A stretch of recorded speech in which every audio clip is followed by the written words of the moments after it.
Welcome into a Friday edition of the Jordy Culotta Show. Oh, we forgot the throat clear. Live here from the UDL, presented daily by Go Chevrolet, Geaux, Chevrolet.com. Remember to get in touch with Lee Carney, Nick Richard, their entire crew, whether you're out in LaPlace or you're here in Baton Rouge. Go Express Auto Sales on the corner of Florida Boulevard and Sherwood Forest, and of course out in LaPlace for their new car lot. You can always find them online. Go Chevrolet, Geaux, Chevrolet.com. Noah is here. Lizzie is here. Lighting looks good here in the studio in the UDL. Looks like we got a little after hours going on, maybe. Coffee is presented by Majestic Brews, locally brewed down here in South Louisiana. You can find yours online at delicioussips.com. If you want to get on the delivery route for True Blue Water, get your 5-gallon water bucket hat. Every drum. It's a drum.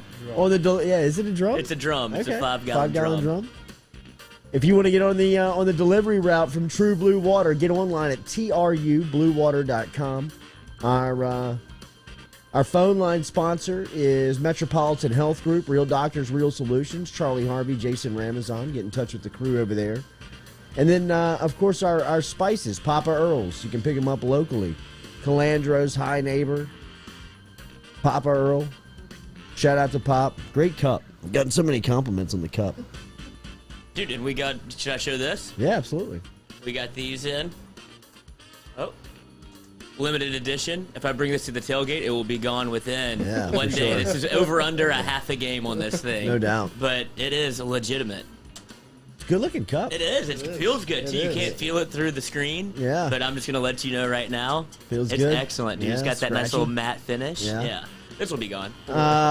Practice moved inside yesterday for LSU football. We will talk a lot of that with Cody Worsham coming up here at 7:30. In fact, he and Jacob Hester had a really nice sit-down and discussion just on the early parts of camp on the latest Tigers Win podcast, which is one of the podcasts that Cody Worsham hosts over there at lsusports.net. He's also the strategic communications and digital media producer over there. So we'll ask him about the communication between the governor's office and the athletic director's office and just what they're planning on coming up this football season as we're starting to see things start to trend in the direction of rules, regulations, protocols, possible limitations on numbers. As yesterday we saw Mayor LaToya Cantrell down in New Orleans issue the mandate for restaurants and bars that you have to show a proof of vaccination and or a negative COVID test within 72 hours to gain entry. Sharon Weston Broome, mayor here in East Baton Rouge Parish, was asked what her thoughts were of mandates and possible what football season could look like. And she told the media yesterday, I understand that they are considering that everyone wears masks, which is good, but I would be extremely guarded about 100% capacity at this time where we are with COVID-19 and the surge. Cody Worsham had a quote in that same article talking about the direct line of communication between the governor's office and monitoring the CDC numbers and everything that goes into this decision. But it is being discussed at the highest levels, and you would think that a decision would be coming in the next couple of days, probably a little bit over a week, on what the status of the LSU-UCLA game is going to be. I saw that Los Angeles County was starting to issue rules, regulations on vaccination proof and COVID negative tests to gain entry into spots. One thing that is going for Tiger Stadium and for the Rose Bowl is that obviously is an outdoor venue, and hopefully if that could be any type of assistance and help. Is that what people are still? That still plays? I feel like the outdoor venue kind of got lost in all this because you'd have been able to do Jazz Fest. I would imagine that's an outdoor venue, but it just seems like that's not really a factor anymore. At least I would hope it would be. I understand like being in an enclosed environment with a ton of people doesn't play, but it feels like we've even lost the outside space. We're losing ground. Yes, it does feel like every day that the water is gaining to the high ground here on playing football, at least in front of a full capacity Stadium. So we will wait to see if anything happens today as far as news is concerned there. But yesterday was not a good sign for any type of normalcy or at least full capacity when you start to see some of the regulations coming down. You knew LaToya was going to strike at some point. The Destroyer was Primed and ready. waving the wand yesterday Just loading up at that press RPG, conference. That's ready. right. You think you're getting football season, don't you? I teased you. That's right. She's a tough date. Yes. Yeah, she's You gotta tough, earn man. it. Yeah, she's tough, bro. She is tough. Roy Hill, can athletic department survive year 2 at even half capacity? I guess in the SEC, when you can drop off $23 million checks in the middle of a pandemic like the Southeastern Conference office did, I guess it would be, possible, but you don't rather not. You don't think that it would be common. You could take this discussion even to the larger scale. I mean, now you're seeing back-to-back years in which Jazz Fest has been called off. It looks like the football games are going to at least have some type of regulation put on them. I don't know if cities, you just can continue to function without some of just the lifelines and lifeblood of how they survive when you talk about tourism and festivals and football games and just the economic impact that has on communities and cities, specifically down here in South Louisiana. I mean, it's tough to it's tough to fathom the another season of regulations and half capacity or limited capacity inside stadiums on what it could mean for everything that goes in to all of that. I mean, we think football game and we think game day and we think everything that's happening in the stadium, but I mean hotels, restaurants, everything that deals with travel, everything. I mean, it is such a domino effect of people who are touched by this that it just doesn't. I can't imagine being in a small business in any type of industry that is so widely affected by the decisions that are being made inside of city and town halls. But yesterday, as we said, New Orleans with the mandate of proof of vaccination or a negative COVID test within 72 hours to gain entry into restaurant and bars, and then you would think that would have some type of effect on what the Dome is going to look like. Saints play a preseason game coming up on Saturday, coming up this weekend. They're in Baltimore for this weekend's game, so you won't have any type of you won't see what it means to the Dome immediately.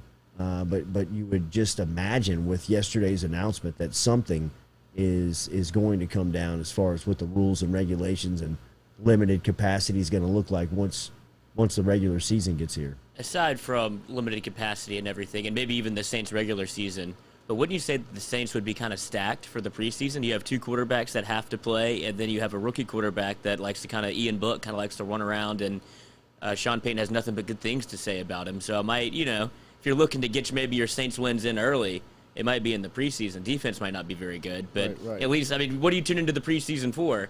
Watch a little quarterback play and a little offense. I watched both those games last night. Bet the under on both. Teased them, hit them both. Thank you. Nice. But, the games are terrible. Right. But if you have a quarterback in play like the Saints do, you're going to get to see a little Jameis, a little Taysom, and a lot of Ian Book. That's kind of exciting for me. Jacoby Stevens do anything? Not that I saw. But that one wasn't on TV. I had to stream it illegally. The other one, the Patriots game, was on NFL Network, so I got to see the Green Goblin out there. He started rocking the deuce. Jalen Mills. Is Gerald Hawkins? I heard his name out there. He's running around. Yeah, he's playing for New England. Yes. He was a free agent pickup for New England in the offseason. They'll scoop you up. Yes. They love a Tiger. For sure. They love Alabama and LSU. That's not a bad model to go after. He also likes Urban Meyer, too. He for a while there, he was very much on Florida, and he was on Ohio State. Do you think that they want to get in his pocket, and he knows that, like, they all probably look up to Bill Belichick. As good as they are of coaches, they know that Bill Belichick is the top of the mountain. Do you think that they reached out for that? Who are we speaking of? Are we I'm talking Urban, Saban. I mean, obviously, I don't know, man. I don't know about Coach O, but I don't know if they. Is it a mutual? I know Nick Saban and Bill are boys. They did that 30, whatever you want to call it, that special on them the too. HBO documentary. Yes, which was awesome. It was great.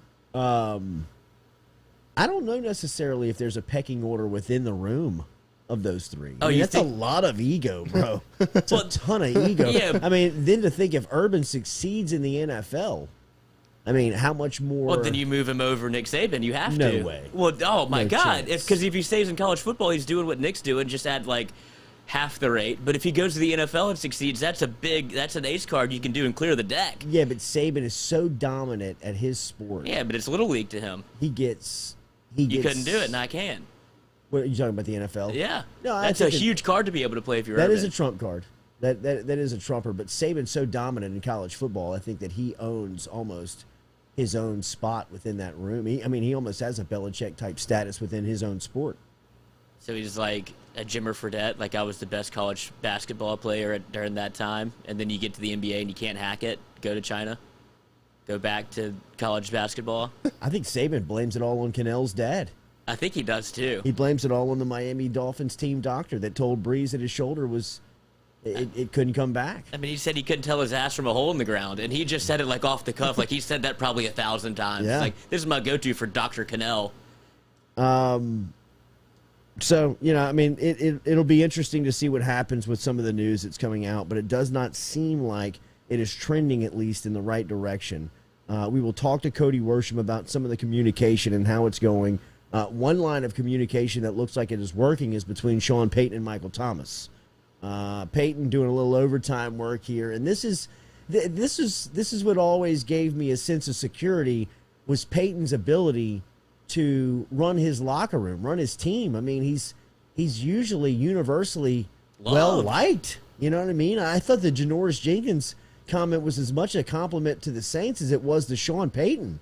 Payton has really kind of been out in front in creating this atmosphere that is player friendly and that very much protects the team, protects the players. And, Mike Thomas was kind of out on an island this past week, and him and Payton going back and forth just did not seem like that was not on brand for Payton. It was not on brand for the Saints. I mean, this is the type of stories that you get in a couple of reports swirling out there that Sean Payton and Mike Thomas have sat down and had some really positive talks. That's all they needed, a little face-to-face. Like, we could do the he said, she said, behind the table, like... I'm not texting anymore. Exactly, let's We meet. need to sit down and talk in person.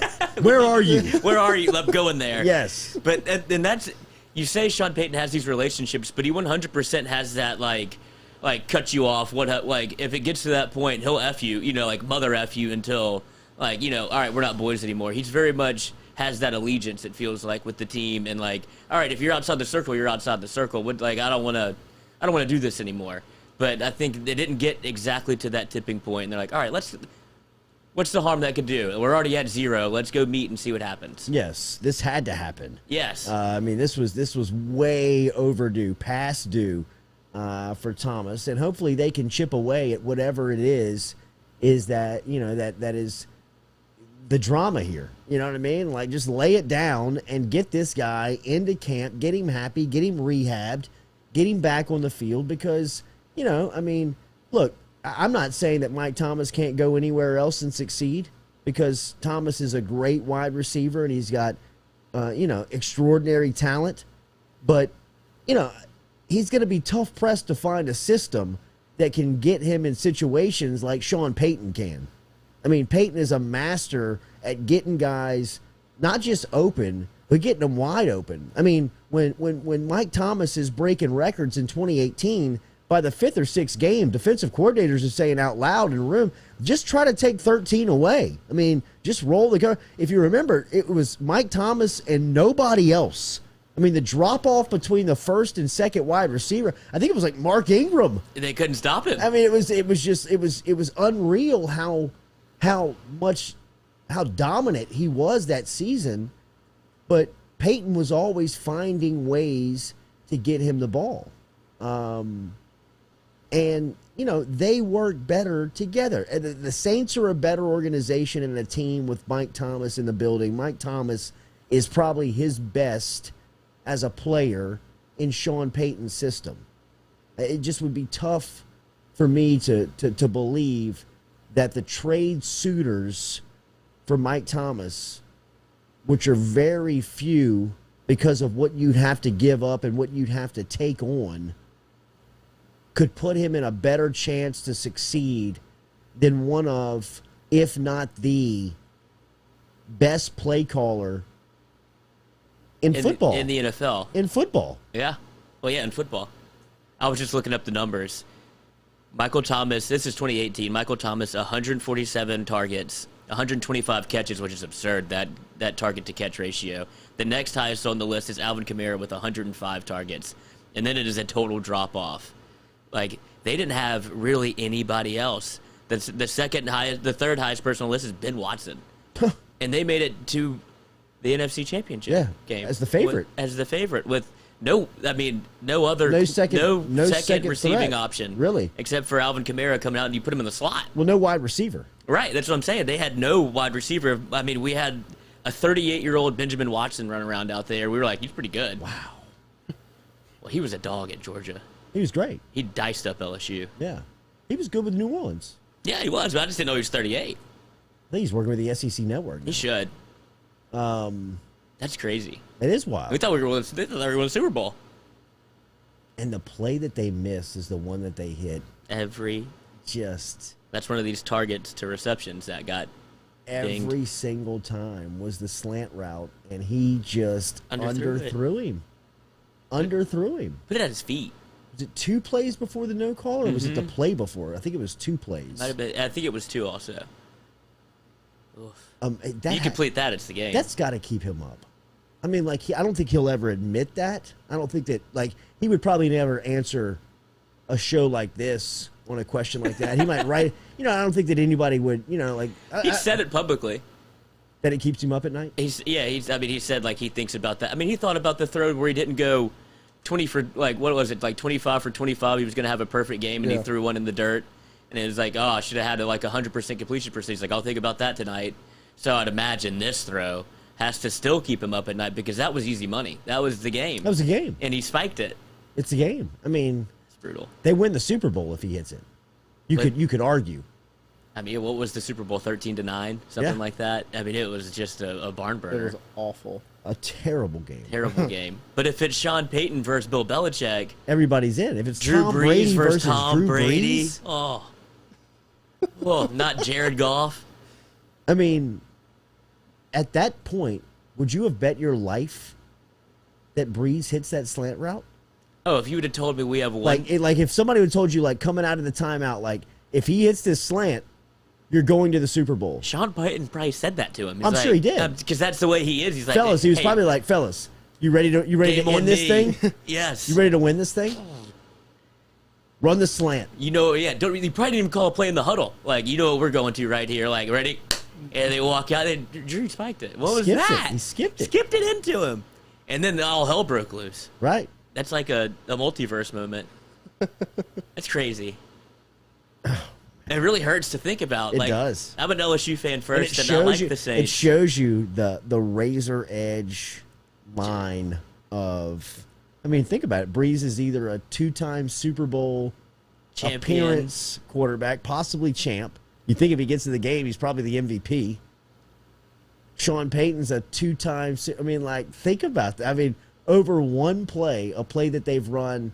How many times do you think that Sean Payton and Drew Brees have called slant in the last 16 years? I mean, close to 15, 20,000? Yes. I mean. Yes. I mean, they called Michael Thomas Mr. Slant. If you put everything, practice, off-season games, season, everything, film, how many times they've gone over that? I mean, they probably don't even have to speak it. That's what I'm saying. Probably didn't even call it. You know what we're doing It's here. eye contact. It's just eye contact. Yeah. Square. Skipped it. and then skipped it. No wonder he came back so many times. He's probably just feeding off of that. That's absolutely. It's not like a Bill Buckner moment, but to him it is. It has to be. It has to have that feeling of like, oh my God, I can't believe I just did that. Let's run it back. I got to start all over, and then let's start all over again. Yeah, right. I mean, like, this part of the process is the one. The worst. I was there. Yeah. The one throw he makes every time he didn't make. Oh, it's brutal to think about from this angle. Makes me Could sick. you imagine from his what it's like thinking about? He'll always think about it. I would imagine he would. I would get a lobotomy. He'd probably talk about it in his Hall of Fame speech. I would imagine. I mean, if you gave them the time that they once had where they could really reflect on their career. Now, like Peyton Manning said, I mean, you got 8 minutes to, thank everybody that helped you get there. By the time Breeze gets there, who knows what it'll look like. But it would be interesting to hear, like, 3 or 4 years from now, him talk about that moment. It's still raw, I bet. But if you're him, like, if you want to work it into the Hall of Fame speech, you would, if he's not a first ballot Hall of Famer, he'd be like, well, if I didn't skip that ball into Michael Thomas, I'd have been up here, 2 years ago. And then that's one way to do it. If he, because he's definitely thinking about it. Oh, no doubt. Yeah, because if he's a 2-time Super Bowl MVP, 2-time Super Bowl champion, he's first ballot. Oh, I think he's definitely first ballot. You still think he is? He's done too much to the record book not to. I mean, those guys like Favre. I mean, Favre's a one-time Super Bowl champ. Yeah, but he made it look so cool when he did it. I mean? He acted like he wasn't supposed to win one. Right. But, I mean, at the end of the day, I mean, he went to 2, but he only won 1. Drew only went to 1. I know.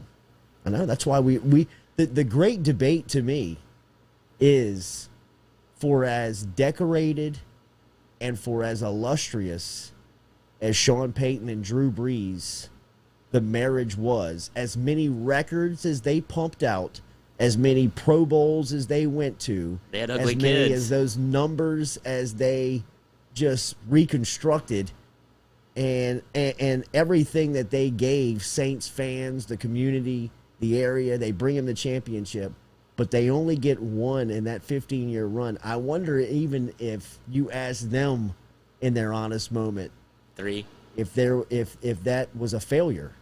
Yeah, like I said, they had everything, like the perfect marriage, but ugly kids. Like you thought they were gonna have beautiful little babies, and it turns out like, well, these aren't really the kids we thought we would have. We love them, love all the things that we get to do with them, but I thought I was gonna have a couple studs. Yeah, for sure.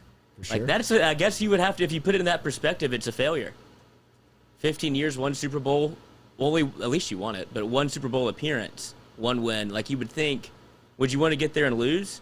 I think it softens the story. You know what I mean? I think it definitely, they got there another time. You know what I mean? And the thing that will probably haunt Peyton and Breeze is like the scenarios of how close they were. I mean, like the 2011 team in Candlestick against San Francisco when you have the lead late in the game, and which was a just instant classic, but you're on the wrong end of it. You can't tackle Alex Smith. I mean, the 2013 team is that when Sean Payton was taken off? You know what I mean? Kind of in Breeze and Peyton's prime. Oh, and he has to miss the year. You lose Peyton for a season.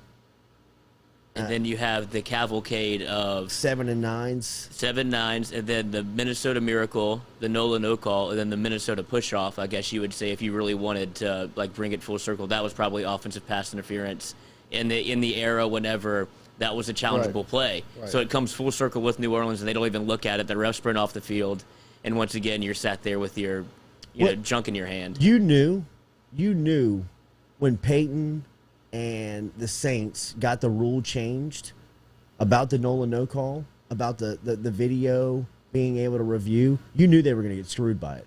Right. Like at some point, they were going to get screwed by that call, by the rule that they tried to make.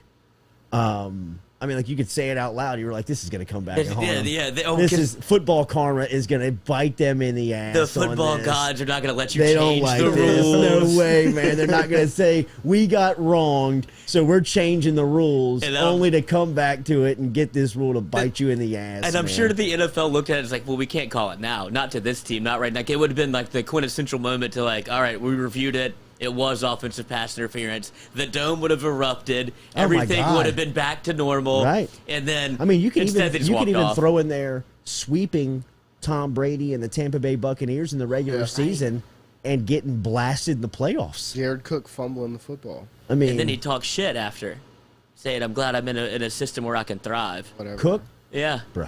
Get out of here, man. Ever. You made yourself. I thought that was such a good signing too. Me too.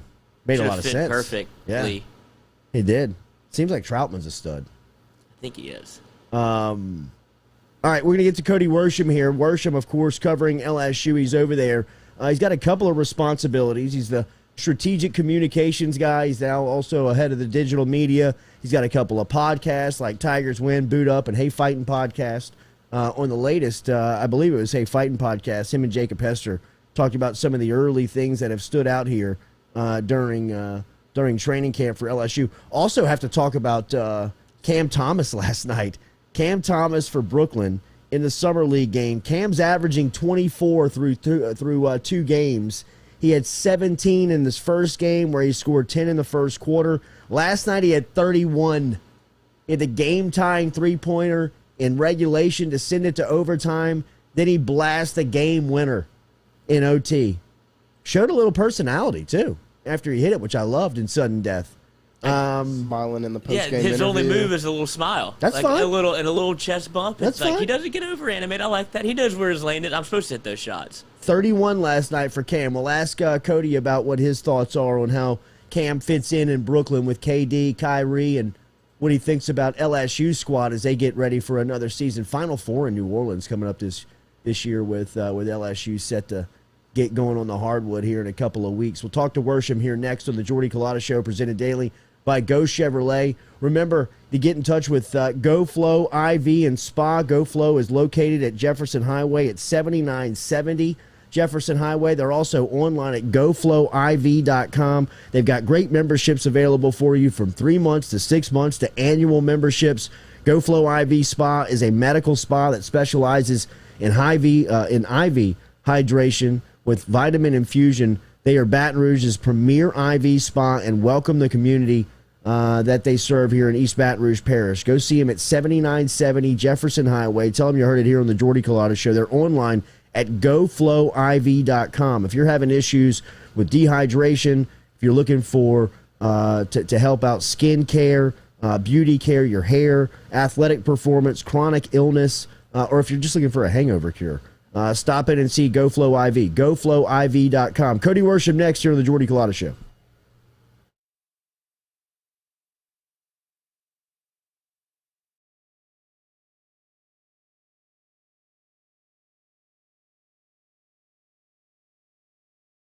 Gearing up for spring and summer down here in South Louisiana, and you want to keep your lawn maintained during these sunny seasons, get in touch with our friend Blake Abear over at Abear's Lawn Maintenance, where he says, you grow it, I mow it. 225-485-8022. 225-485-8022 is where you can find Abear's Lawn and Maintenance, the official lawn and maintenance company of the undisclosed location. True Blue Water. True hydration at its finest. Right now, you're only a few minutes away from getting your 5-gallon water delivered to you, just like we are over here at the UDL. All you got to do is log on to truebluewater.com. That's TRU, bluewater.com. The website's fantastic over at truebluewater.com. You can get your service and find out how quick it is. You can schedule a delivery, even hop on the billing system right there at truebluewater.com. TRU, bluewater.com. Papa Earl's, the fine spice, originating right down here in South Louisiana by our guy Mark Pop Norman. Developed it back in 2018 and won Amazon's Newcomer of the Year in 2019. They pride themselves in having 30% less salt and sodium than the leading brands at the same price point. You can find them locally. Look for Papa Earl's at Rouse's, Calandro's, Mathern's, High Neighbor, and more.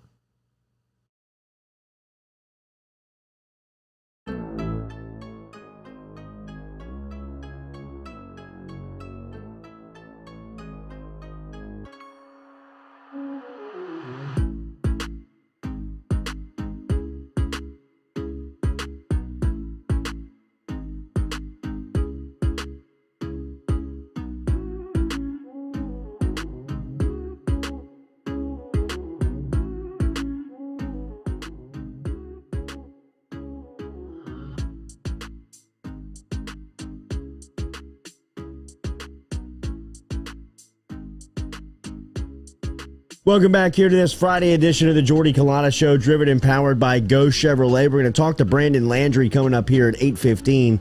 Landry, of course, the CEO and president of Walk-On's Bistro and Bar, as Walk-On's announced yesterday that they're going to partner with Walk-On athletes to share their underdog story through the brand's social media channels. Walk-On's plans to showcase the best stories from college athletes across the nation from all sports divisions.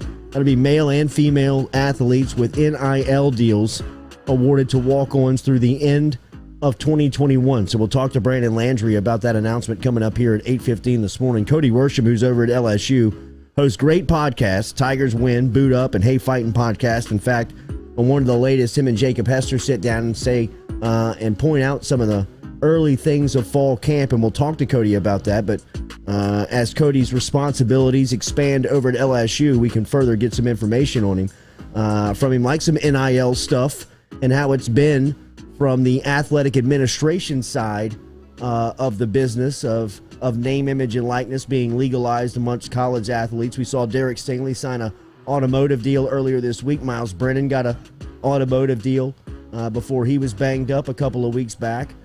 Cody, good morning. Thank you for joining us. Yeah, good to be with you guys. How has it been from NIL's point of view, from the athletic administration standpoint, like you sit in every day, and some of the requests and some of the things that you've seen? Yeah, I mean, I get to, the line that I always say is I get to do all the fun stuff. I get to hype up our athletes and be a part of a team that puts their brands out there for the world to see. And then there's like the people that actually do the real work behind the scenes. So our compliance team, Stephanie Remp, Andrea Teppi. I mean, we have a team of administrators here who probably spend at least half their week just working through the NIL process. And you see all the external facing stuff, and it's exciting, and it's great for student athletes, and we're all for it. Behind the scenes, we have to do a lot of work in terms of educating student athletes. In terms of, hey, here's the rules that say you can do this, you can't do that. Here's what's good for your brand. Here's what's not good for your brand. So we're still building all that stuff, and I still think we're on the cutting edge of it in terms of what other schools are doing. But it's a constant work and a constant process. But the exciting thing is just to see the athletes and the success they're having already, and to hear some national media outlets talk about the good work we're doing. I heard Pardon My Take had a real nice shout out for LSU. I heard Portnoy's podcast. He gave us some credit for the stuff we're doing. So we're trying to. That's our approach, is to try to empower the student athlete. But you have to follow the rules, and you have to stay within the framework of what you've been given. But we're trying to do that and educate student athletes while still putting them out there as much as possible. I know the decision is being made above your title, but how many times a day do you get asked if the stadium's going to be 100% capacity? Oh man, I get asked that. That's the most frequent question I get, and done a few media tours this week talking about it. And what I keep saying is this: as far as we're planning right now, we're planning for 100%. We're planning for normalcy, and until we're told to do otherwise, we're going to keep planning that. But that's par for the course at LSU. You plan for a normal season, and then a hurricane comes through, and you have to adapt. So look, if the numbers don't get better, and the governor or LDH or another figure of authority comes in and says, hey, like this is safe, this isn't safe. Like whatever they say, they're the experts. We're going to follow their lead, and whatever framework we're given, just like NIL, whatever framework we're given, we're going to make the most out of it. And so right now that framework is still outdoor venues. Where Tiger Stadium is an outdoor venue, and outdoor venues right now in Louisiana can be at 100% with no mask, and so that's what we're planning on. If the mandate changes and they say something otherwise, then we'll adapt to that. But right now our plans are for 100%. We're excited about that. We're selling a bunch of season tickets, and the goal is to have many people in Tiger Stadium this year having as good a time as possible. What's the communication like for the UCLA game between athletic offices? Is it between LSU and UCLA? Is it between conference offices? Is it how is the communication flowing for this? Yeah, I mean, above me, I'm sure a lot of that is going on. From what I know that LSU and UCLA are in pretty regular contact. They're just making sure that that everyone's on the same page and proceeding forward. The numbers out in California are better than they are in Louisiana. Louisiana's numbers are really bad this COVID stuff. I mean, we really got to get a hold on it. That means masking. That means getting vaccinated. All the safety precautions we can take. The great thing is if if you get vaccinated now, you'll be ready for the season. I mean, you'll be good to go. And if you go my route, do the Johnson, like you're good to go. The one shot gang. So that's the biggest thing is just making sure that we communicate with those with UCLA as much as possible and just be on the same page. The numbers out there are a little bit better. I'm sure there will be some masking. They've got similar masking mandates right now. I haven't heard any changes on capacity, so we're still selling. I know our fans are still buying up tickets for that game. We expect to see a lot of LSU fans out there. And again, like whatever California says, state of California, if they say mask and 50%, well, then you adapt to that. But if they, if it stays like it is right now, then we'll stay like it is right now. Strategic communications and digital media over at LSU. Cody Worsham joining us here on the Jordy Culotta Show. At Cody Worsham is where you can follow him on Twitter and catch up with the podcast like Tigers Win, Boot Up, and Hey Fighting podcast. Before we get to LSU football and some of the things that's jumped out in the first week and a half of fall camp, Cam Thomas has played 2 summer league games and he's averaging 24. I don't think that you're surprised by that, but what'd you think of him last night having 31 and hitting a game winner? I mean, that's par for the course for Cam. He's a big shot taker and a big shot maker. People seriously, I think people around LSU, because we saw him so much, you almost get used to the fact that he walks in and he's an automatic 20 points. And so then you start, you'll hear fans start nitpicking, he shoots 40% and, his 3-point efficiency is not great, blah, blah, blah. Like, I don't care about any of that stuff. When you take the volume and difficulty of shots that he takes, like that's a skill set in and of itself. You can run an offense, do that. You can, he was still look at the advanced metrics. His offensive rating was still very, very, very high because he gets to the free throw line so much and makes a ton of free throws. He can make tough shots. So I'll be interested to see once the summer league setup. It's almost like he's playing the same role that he played with LSU. Like everything's going through him. With Brooklyn, that's not going to be the case. Now it may be the case with the second unit, and that may be the role that they're kind of grooming him for, which would be a fantastic role for him. I mean, imagine KD and Harden and Kyrie out there with the first unit, and they get a little rest, and Cam comes in and runs things for a few minutes, and then he works alongside those guys. Like he's going to be more efficient at the next level than he was at this level because he's going to be the 4th most dangerous scorer on his team, which is pretty scary to think of. So excited to see him develop and grow. And man, the mentality, the skill set, it's all there. He's gonna be a great pro. Yeah, great fit in Brooklyn for Cam as he is getting it figured out in summer league and through 2 games, averaging 24 after 31 last night in a game winner. Actually hit the game tying 3-pointer to push it into OT at the end of regulation. Great podcast with you and Jacob, giving some of the thoughts of early camp here. And I heard Austin Deculus and I want to make sure and stay respectful here and keep this thing totally about Max. But Deculus said, look, that they love Miles and they miss Miles being around. But as far as kind of clearing out and giving Max all of the number 1 reps and him being named the starting quarterback is really, Austin Deculus said he's really seen a lot of positive from that. When you see Max Johnson, and I said this the other day after seeing him twice through the early workouts, he carries himself like the starter. He looks like the starter. He feels like the starter. He throws everything he does looks like a starting quarterback. When you see 14 out there on the practice field, what do you see? Yeah, same thing. No one wanted to see Miles get hurt. Everyone wanted to see Miles competing right now. But sometimes when bad things happen, you look for the good and you look for the positive consequences. And one of the positives is that it's Max's team right now, and he's getting all the first team reps. And the thing that I noticed the other day was, they're going through kind of they're going against the scout team, almost, just a little run through before they go 1s versus 1s. And after every single snap and every single throw, Max turns around, Jake Peets is there, and they're talking. And so every single rep is a physical rep and a mental rep, and then a physical rep and then a mental rep. They're constantly reviewing. And, you take that, those extra reps, he's getting double what he would have gotten. You take the fact that, he's getting to have the conversations with the O-line or with the running backs, with the receivers in the heat of the moment, that, he's getting double those now. All the things that you get in camp, he's getting double what he would have gotten. And then the knock-on effect, too, is that as he's getting that, Garrett Nussmeier's stepping up and taking the second team rep, and he's getting more attention than he would have gotten. And he looks fantastic. I mean, just his whole, the way he carries himself, his demeanor.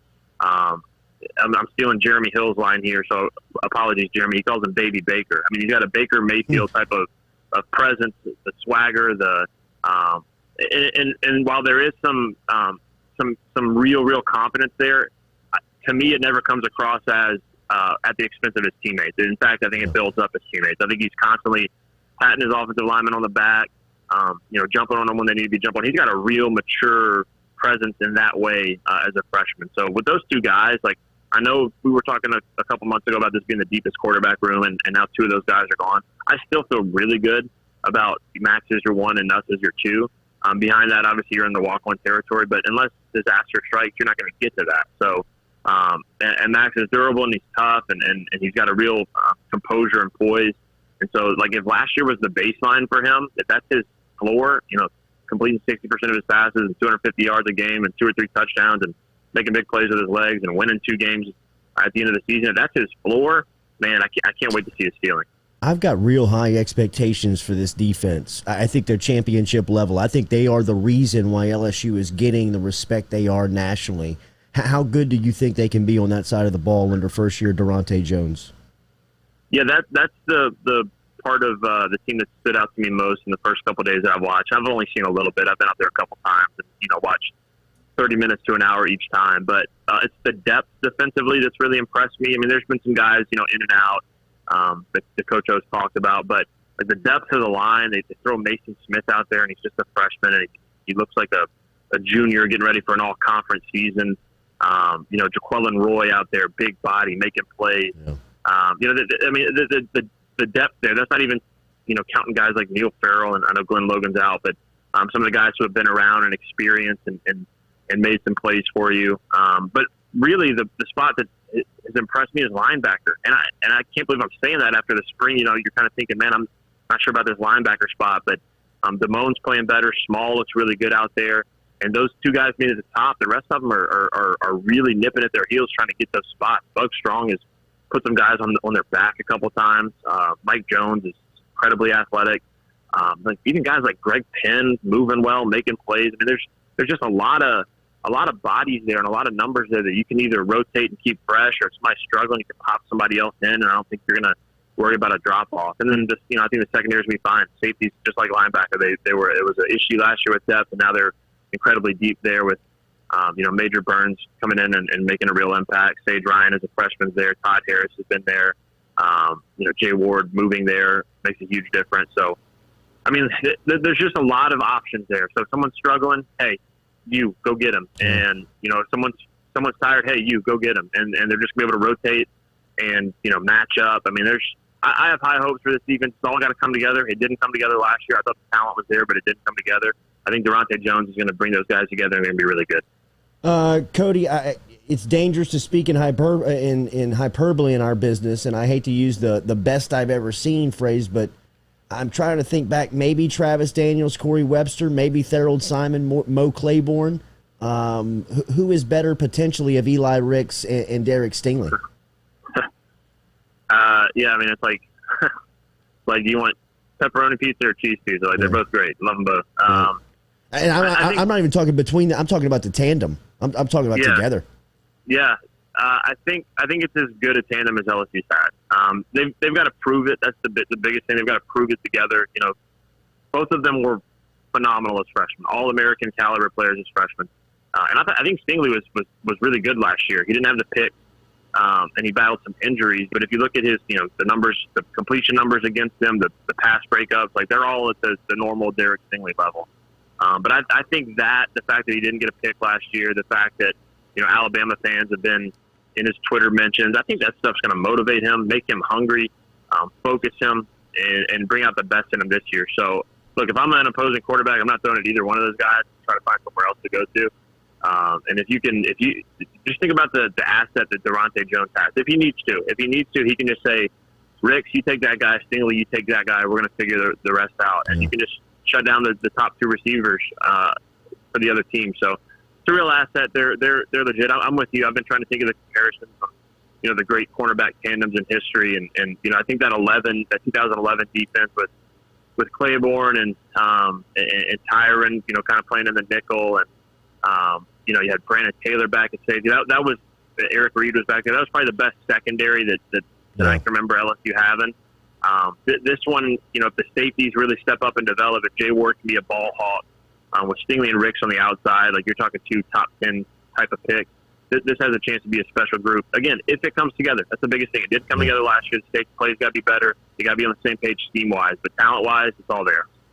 You mentioned the ability for LSU to almost rebuild on the fly with weaknesses that almost turn into strengths with the linebacking core and then the safety room. How much of that credit goes to Coach O, and how much is that Austin Thomas coming back in and looking at the roster and being able to overhaul it a little bit with them, identifying weaknesses and where they're almost short in spots? Yeah, I think it's a combination. I think it starts with Coach O.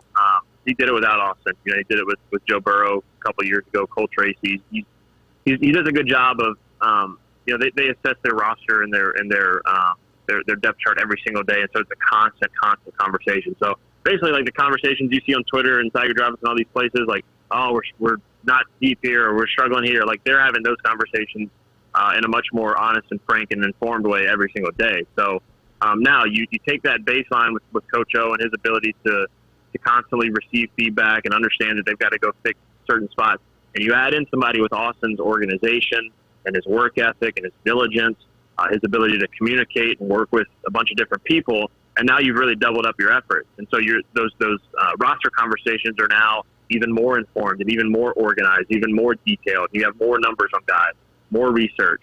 That personnel team is built up with Austin and all the team that he's hired. Mason Smith, he's got a whole crew of personnel guys that are working hard on this stuff. And so they're able to look at a linebacker spot and say, all right, we got to get better here. Here's who we can get in the portal. Here's who we can sign from JUCO. And it's not just the traditional, man, we got to get a freshman to come in and fill these spots and then take that freshman a year or two to develop. Now they can go get some more ready-made guys that are better fit. So it's one of their strengths, their ability to adapt. And I think that's why, you look back at a 5-5 season last year, and obviously no one wants to go 5-5. Again, taking the extenuating circumstances of COVID, and it's not a COVID year, it's probably an 8 to 9 win team just based on the non-conference schedule. Regardless, 5-5, nobody wants that. Nobody's happy about that. But their ability to look in the mirror and say, this is why we were 5-5. This is what we have to fix. And to go out and execute it is great. Now, the last step, all the steps so far to this point have been great. The last step is to go out there on the football field and win some games. I think they're poised to do that because of all the work they've done up to this point. Last one, I'll get you out of here. Have you seen the basketball highlights of Chris Hilton while he was in high school? And who is the most impressive wide receiver at the freshman class? Or just give me the collective thought on this freshman wide receiver class, because every time I see him, another one jumps off. Yeah, so I have seen the basketball highlights. My guy John McClinton, the coach out at Zachary, who I played against and with a little bit growing up. So I've seen a little bit of the basketball highlights. I know he was like a big-time recruit, especially as like a freshman and sophomore, and then they realized he wasn't going to see the basketball court. He's on the football field. He's the guy that I've liked the best of the freshman wide receivers. But again, like, it's almost a selection bias. Like, what day were you out there? Right. What period were you watching? Like, while I was watching the offensive lineman like Brian Thomas went and made the ridiculous catch and run after. But while I'm watching, Chris Hilton make the play, and that catches my eye. So I think that's, man, I'm hard-pressed to find a better freshman class of receivers to LSU. Like, you could go back to Jarvis and Odell in that group. But this one is just so deep, and that doesn't even include like Jack Betch out at tight end, who could kind of be a hybrid for you. I think they're all going to have a chance, and they're all going to make big plays. But I think also they're bringing out the best of guys like DeRay Jenkins, Jontre Kirkland. Like, those guys know, man, if I want to play, I got to step up. And so DeRay's made a few plays out there. So I'm excited to see how it unfolds. It's horses for courses. Like, if I want the super athletic freak to go up and get it and run past you, if we're going to Chris Hilton, if you want the physical matchup over the middle, dominance, we're going Brian Thomas. If you want the all-around type player, Malik Neighbors. If you want the Justin Jefferson clone, Deion. I mean, you can pick your pick. Like, you can't. There's no wrong choice. They're a really, really talented group. Cody Worsham is on Twitter. He is at Cody Worsham. He also hosts Tigers Win, Boot Up, and Hey Fightin' podcasts that you can catch over at lsusports.net, and you can subscribe to all of those podcasts anywhere you catch podcasts: Spotify, Apple, Google, Amazon, all over the place. And he'll be checking in with us routinely throughout the season, and we're looking forward to that. Thank you, man. Thank you, sir. All right, man. There's Cody Worsham checking in this morning, talking a little LSU as Tigers are that wide receiver room. I'm telling you, the freshman class it's stupid to think how talented they are. You see where Chris Hilton yammed it on the goalpost? Do you think he saw maybe a little Culotta show repost over there? Possibly. Noah? Where Possibly. he's like, maybe I'll bring it back. The baseline dunk, it still has people talking. I didn't know what he was going to do whenever he made that route to the basket. I don't think he knew. He's like, what if I just dunk it? His head is above the rim. Because he's if he doesn't dunk it, there's nowhere to go. The most impressive part about the entire film is that he's in 10th grade. Yeah. It's not last year. I mean, And now I can't play basketball anymore. 3 years ago, man. I bet he walks into the rec and loves it. So appreciate Cody Worsham stopping by there as that conversation. And all of those conversations are podcast and brought back to you by RMB Builders. Remember, Rhett Bourgeois and his crew are over at RMB Builders, rmb-builders.com. Remember, you can get an overhaul of a house, a remodeled home. You can have a custom design house built for you today. Or if you just need a little handiwork done around the house, get in touch with Rhett and his crew. rmb-builders.com, rmb-builders.com.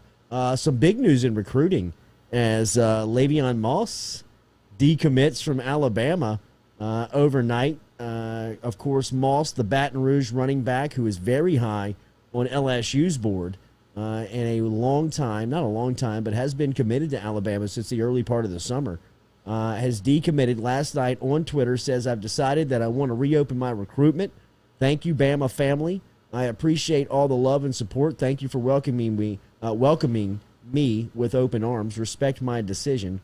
All love, Alabama family. That was last night at around 8:30 when a Struma running back, Le'Veon Moss, opened it back up. And I've heard a lot of positive ground has been made up by LSU, and that LSU seems to be the kind of the initiator behind the scenes that may be pulling the strings on this decommitment for Le'Veon Moss. So things may be trending in the right direction for LSU and Moss, and this would be that second running back that we've talked about that could be in this class. I know that there's a lot of talk about Kendrick Law and where he fits in out of North Louisiana, and he's one of those guys I think that's going to come in and be more of this jet sweep, just kind of athlete. Get him the ball in space. Yeah, that's what Shea was saying yesterday about Law. And when you look at Moss, this could clear the lane for him to be the second back in this class along with Trevante Citizen. So if you do that, if you're able to flip Moss here from Alabama and get him in the class, I think LSU would get the top two running backs on their board. As we saw, is it Trevor Etienne? What's Travis Etienne's younger brother? I think it is Trevor. I think it's Trevor. If you would have said it like that, I'd have believed you. I know. Yeah. I know. Well, and if you're at Etienne, LSU's in the Final Five there. I don't know how much that makes a lot. Is it Trevor? Trevor. Do they spurn another Etienne? I mean, for all intents and purposes, his brother wanted to come to LSU. Was that not the story? And then there was they were trying to make room. Was it Cam Akers that they wanted to bring in? And then so they were this was Coach O's first recruiting class? It was actually Les Miles' last recruiting class, and O got in kind of late, and they tried to flip him and went, they went over to Lake Charles and laid out and put the red carpet out, but they just couldn't, It was too late. It was too little too late. It was too late. Yeah, it was too late. So Les wanted Cam. Les went all in on Cam Akers. He should have come to LSU. He got obliterated at Florida State. He did, and who was the big defensive tackle that ended up at Florida State? Marvin Wilson. Was it Marvin Wilson? Yes. It should have ended up at LSU too.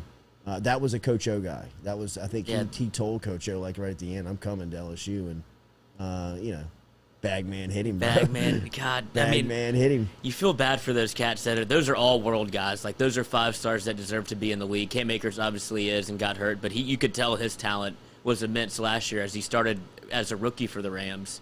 And then Marvin Wilson just kind of. I hate the fact that he got hurt. I know, because he was about to break out. He was about to bust out. Yes. Because Sean McVay loved him. Well, yeah, he was so skilled. He's He's Dalvin Cook 2.0. And you give a guy like that to McVay, and he's like, oh. Now they have Stafford. They have a quarterback that can swing it down the field. And that's why they were like, Gurley, see ya. Yeah, bro. Your bad Hit the knees. streets with your bad knees and your big contract. I didn't know what you were going to say. So my knees hurt. Right? Someone's got to carry this thing, man. But But yeah, I hated that for Cam Akers. Me too. I thought that was a perfect spot. And a little selfishly, I've got a couple of futures out there on the Rams. I think they're going to be so good. They could be. He was a quarterback away with. Who's their top wide receiver? Robert Woods. Robert Woods, and they brought in Deshaun Jackson. Did they? And they have. He's a little past the prime. He's done. Cooper Kupp. You lined up with him. No, I mean, not with me, bro. But I mean, in the NFL, he ain't running by anybody anymore. Oh, he 100% is. He's got Ted Ginn speed, where it just transcends he's still got decades. That old man 100%. speed where he can run by 24-year-olds in the NFL. Yes, I don't know. Now he might pull a hamstring and he's out for the year, but if he has is Connor Kupp back? I don't know. I don't know if Cooper's back. Connor Kupp. No, you just went bland white person name. I did. It's got to be a back. Connor Cooper or He's Trevor. Great too. They're stacked. They are. That's a match made in heaven. Sean McVay and Matt Stafford. That's all he needed was just a chance. Right. I think Stafford's in that Hall of Fame conversation. If he puts a run in, you talk about breaking record books. He's going to end up as probably the all-time leading passer in the NFL if he just continues on this trek. And then he gets with McVay. They would have had Cam Akers. They were going to make a serious push. I'm sure McVay can scheme up a run game, but that Cam Akers hurts. Yeah, it hurts. Ben Mintz coming up here at the top of the 8 o'clock hour. We'll talk to Mintzy about some of the futures. Mintzy going through a move, jumping across the harbor, going from New York to New Jersey. We'll ask him why. We'll ask him about what's coming up new at Barstool. I know he's got a podcast coming up for fantasy football. And don't sleep on Mintzy in the NFL. We'll talk to him a little bit. He's got really good NFL picks. We'll talk to Mintzy coming up here in a couple of minutes. As the Jordy Culotta Show every day, driven and powered by Go Chevrolet. We'll be back with you here in a couple of minutes right here on YouTube, Facebook, and JordyCulottaShow.com.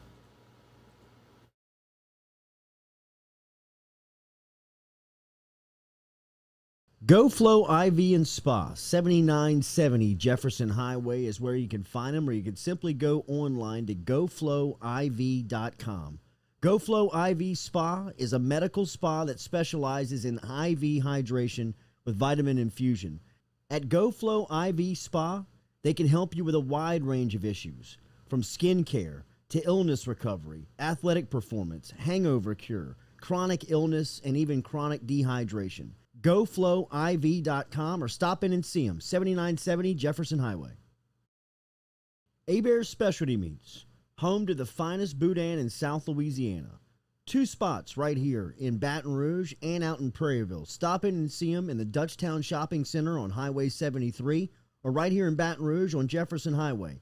Online, abearsmarkets.com, and they're all over social media. You can find them on Facebook. You can find them on Instagram. Hebert's combines perfect seasoning with that authentic Cajun flavor. Find out for yourself. Baton Rouge on Jefferson Highway and in Prairieville on Highway 73. abearsmarkets.com.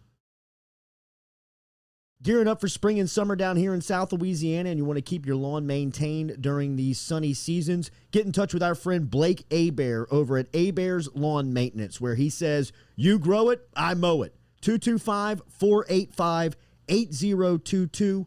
225-485-8022 is where you can find Hebert's Lawn and Maintenance, the official lawn and maintenance company of the undisclosed location.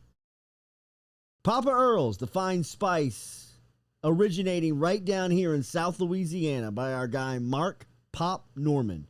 Developed it back in 2018 and won Amazon's Newcomer of the Year in 2019. They pride themselves in having 30% less salt and sodium than the leading brands at the same price point. You can find them locally. Look for Papa Earl's at Rouse's, Calandro's, Mathern's, High Neighbor, and more.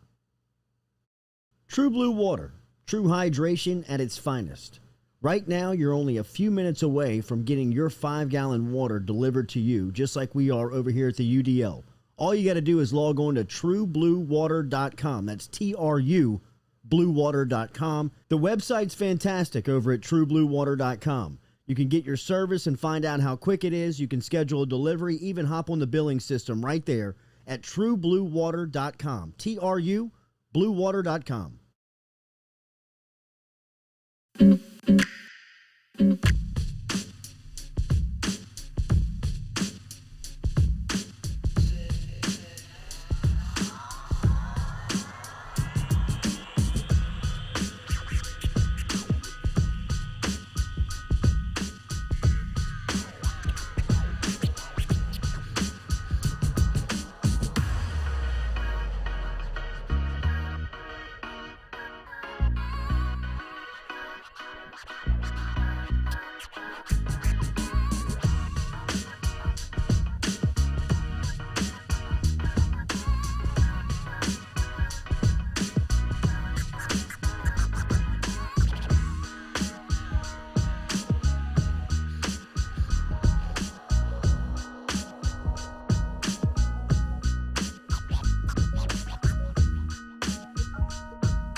Welcome back here to the second hour of the Jordy Culotta Show, driven and powered by Go Chevrolet. Appreciate Cody Worsham for stopping in, dropping a little knowledge on us here on this Friday morning. Stick around. We'll talk to Brandon Landry, CEO of Walk-Ons. They've got a great new partnership out there as they're partnering up with Walk-On athletes from around college, both female and male athletes from around the nation, all sports, all divisions, new NIL deals awarded to Walk-Ons through their social media accounts, which they will channel some of the best stories across their social media platforms. We'll talk to Brandon Landry about that coming up in a couple of minutes. Ben Mintz is a Friday regular here on the Jordy Culotta Show. If you're keeping up with Mintzy on social media, and hopefully all of you are following Mintzy up there at Barstool. Looks like a move is happening for Mintz. Is he going to jump across the, what's that, the harbor up there, Mintz? As you're going from New York to New Jersey? Yeah, so moving to Hoboken, New Jersey next week. But man, I'm really pumped about it. It's hard to get a place to sit in room up here in New York. I actually got a little room, and we've got for the fall Barstool Sportsbook. You know, we went live in Virginia and Colorado this week. Now we're at 6 states. We're going live in New Jersey soon. And instead of doing last year, we did the gambling house in Philadelphia. Well, this year it's going to be in Hoboken, like a 5-minute walk from a new place. So I'm really excited about how this sets up for the fall. And Jordy, it's weird being in New York. It's actually quicker for me to get from Hoboken to work than it is from a lot of parts of Manhattan. So it could take me like 20 or 25 minutes to get to work every day. It's not bad. Beautiful. Great new podcasts happening up there as well. A lot of exciting stuff happening here during the football season. This will be the first fall that you're obviously working at Barstool, and it seems like it's worked out perfectly. It kind of gave you a timeline to show off your talent. Now they can kind of put you where they want you. What are the plans for football season? Well, the big thing I'm super excited about, and it's full circle for me, because I was like the first fantasy football radio hour in Louisiana, to my knowledge, in Shreveport back in 2016. And now I'm going to be the host of the Barstool Fantasy Football podcast 5 years later. It's pretty wild and surreal. But we're actually taping our first trial run later this morning, getting ready for that. I'm doing it with Stephen Shea, which is going to be a pretty funny dynamic. He's a psycho Bucs fan, kind of very analytic, a little dry, very knowledgeable, but he's got one of those faces, and he'll kind of get under my skin a lot with the Saints Bucs stuff. I mean, he really makes me want to punch him at some point. He's got that ability. So I'm looking forward to working with him. He does a really good job with the NFL draft stuff. So that's going to be today. We're going to release the first one. We're going to release next week. But Playboy Marty's going to produce it too. So I'm real happy for him on that front. I'm on a weekly poker podcast, Cracking Aces. It's a lot of fun. We did a Barstool poker night last night. The poker thing is kind of more a down the line thing. I'm hoping to get to play the World Series of Poker in main event in early November, but honestly, feeling like that's a little touch and go right now with the Delta variant. So we'll just kind of wait and see on that front. I'm hosting Pick Central today and all next week. Brandon Walker's out. That show's noon to 1 Eastern every day. Trying to pick up my talent from the blog. The thing with Barstool, man, you just want to do as many things as you can. I'm also going this weekend, rare moment of maturity for me, Jordy Culotta. This is hard to believe, but I have a fish 3-day Atlantic City pass on the beach. I'm passing on it because I'm honestly worried because COVID's going on the fish tour. And I'm going to the grand opening of Hollywood, York, Pennsylvania, the 42nd or 43rd Penn property. Got a new Barstool Sportsbook. So I don't really know anything about York, Pennsylvania, but I'm headed there this afternoon. Benjamin Mintz, look at it. Your grandmother would be proud, Benny. Yeah, company man if there ever was one.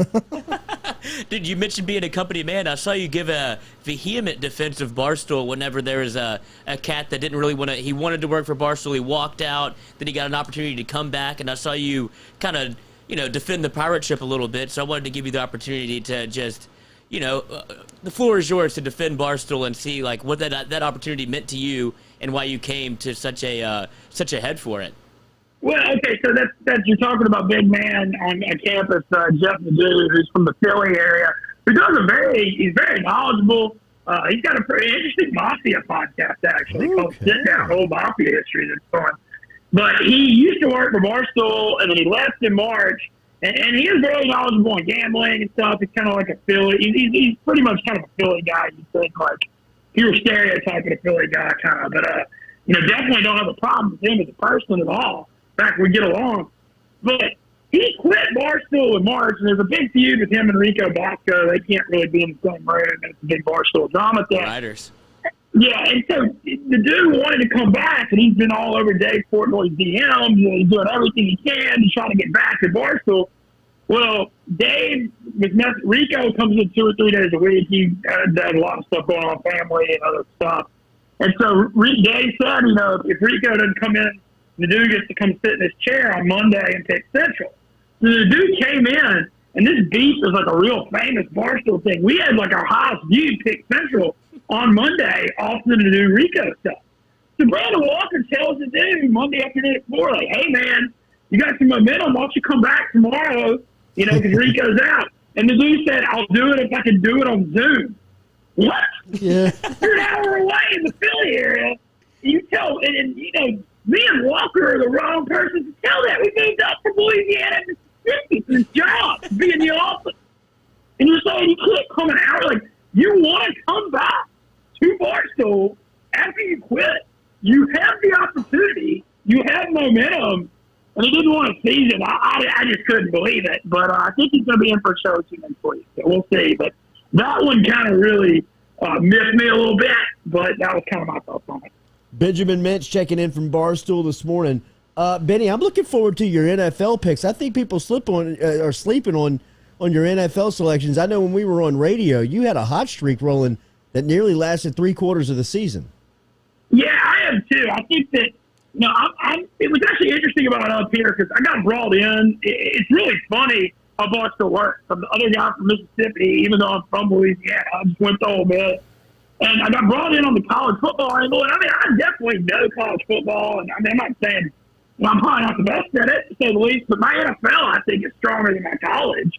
And I'm really pumped to get the fantasy pod and, help with the NFL content up here. And, I'll be getting the gambling going real big. And then I'm just going to be on those streams all the time, Saturdays and Sundays in Hoboken. I'm still trying to figure out when I'm getting back south. I actually considered, Jordy, I'm taking a train to Baltimore to get to York. I kind of thought about going tonight to Saints Ravens just to check it out because I didn't even put 2 and 2 together until like 20 minutes ago. I was like, I got an afternoon train to Baltimore. Maybe I'll check that out. But yeah, I'm very excited about the NFL stuff. I agree with you, Jordy. I think that's one of my biggest opportunities up here. People are sleeping on. I think my NFL content is one of my strengths. So, we're firing everything we got out of this fall. I'm not, as y'all mentioned and see, I know how big of an opportunity this is. I didn't grind 4 years in Bossier City, not to make the most of this. You mentioned your gambling picks, and the recent addition was Megan making money. And there's whispers rumblings around the Barstool office that Big Cat and El Prez think that y'all are trying to form a coup with the, I guess, Megan making money didn't start off on the hottest streak, and your college baseball acumen was put in question. So, has that quelled at all with Megan making money and you being there, or you're trying to is this a full CC fly? Oh, man, I just thought it was hilarious. There's nothing cracks me up more than Dave saying he's trying to bankrupt Barstool. How the hell is that possible? Limited money. What am I going to have to do? Go 1,050 in college baseball? No, I think it's hilarious. Dave and Big Cat are definitely paying attention to Megan, too, which is a great sign. And I'm really just excited about the potential of her and I doing South stuff together. And I think she's hopefully going to come up here for a couple of things this fall, too. And, I'm just I know y'all are big fans of Megan, too. It's just an interesting thing. In sports, you have to, you'll find personalities of women that, you'll find some that are pretty and then some that are knowledgeable, but to be pretty and knowledgeable and have a really fun personality, that's a total package. It's not something you find anything. She got it. Mintzy, what's happening this week? Oh, you're going to Pennsylvania this weekend, buddy. Yeah. So I don't know nothing about York, Pennsylvania, but I do know they got a new Barstool Sportsbook, and I'm a big thing. Penn buying Barstool before I got there last year. One of my biggest focuses is building my relationship with Penn Gaming. I want to get out there and be in the sports book, promoting the properties. I've been to Ameristar Blackhawk, Ameristar Vicksburg, obviously the Bears Baton Rouge. I'm trying to hit as many of them as I can. And so I thought this was a good opportunity to just go build that relationship, and especially once I realized I didn't. Brandon Walker basically asked me to host Pick Central next week. He's going to Vegas for SummerSlam. And when he asked me that, I was like, I can't risk it. I don't want to risk getting COVID to be out of the office. So that's why I'm going to York. And I'm looking forward to that. I have no idea really anything about it. But their Barstool Sportsbook will probably make the best of it. And also, World Series of Poker Pennsylvania online going on this weekend. And so I might have to sneak in that $1,000 main event on Pennsylvania. Why not? Mitzi, have a great weekend, bro. We'll talk to you next Friday. Y'all too. I look forward to it. All right, buddy. Thank y'all. Okay, all right. Yeah, a little there. Little one on the way out. Brought to you daily by Falaya Real Estate. Remember, Falaya is online at falaya.com. Get in touch with Barrett Blondo over there, as he can help you out with push-button offers real estate. They're really changing the way real estate bought and sold. You can check them out online, falaya.com, as they are selling and changing the game in the way that real estate is bought and sold down here in the capital city and around our state. In fact, they had a listener up in Shreveport get in touch with Falaya and use the services and be very impressed with Barrett Blondo's operation. Get in touch with Blondo online at falaya.com. We'll talk to Brandon Landry next here, CEO of Walk-Ons Bistro and Bar, as they have inked a deal with walk-ons, walk-on players at all levels of college athletics, both male and female athletes. Genius. It is very genius. Smart. Very genius. Brandon Landry next, explaining the new deal that's happening between walk-ons and college athletes all over the country. Next, right here on the Jordy Culotta Show, driven and powered by Go Chevrolet. I see Nick Richard is driving around the bunker this morning in a brand new Go model, whatever it could be. Spark? Probably a Spark, knowing Nick.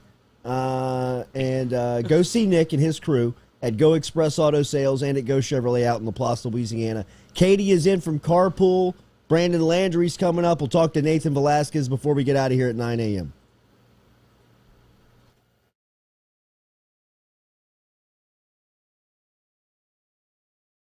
True Blue Water, true hydration at its finest. Right now, you're only a few minutes away from getting your 5-gallon water delivered to you, just like we are over here at the UDL. All you got to do is log on to truebluewater.com. That's TRU, bluewater.com. The website's fantastic over at truebluewater.com. You can get your service and find out how quick it is. You can schedule a delivery, even hop on the billing system right there at truebluewater.com. TRU, bluewater.com.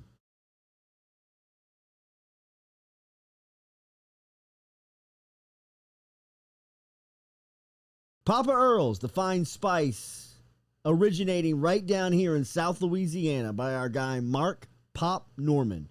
Developed it back in 2018 and won Amazon's Newcomer of the Year in 2019.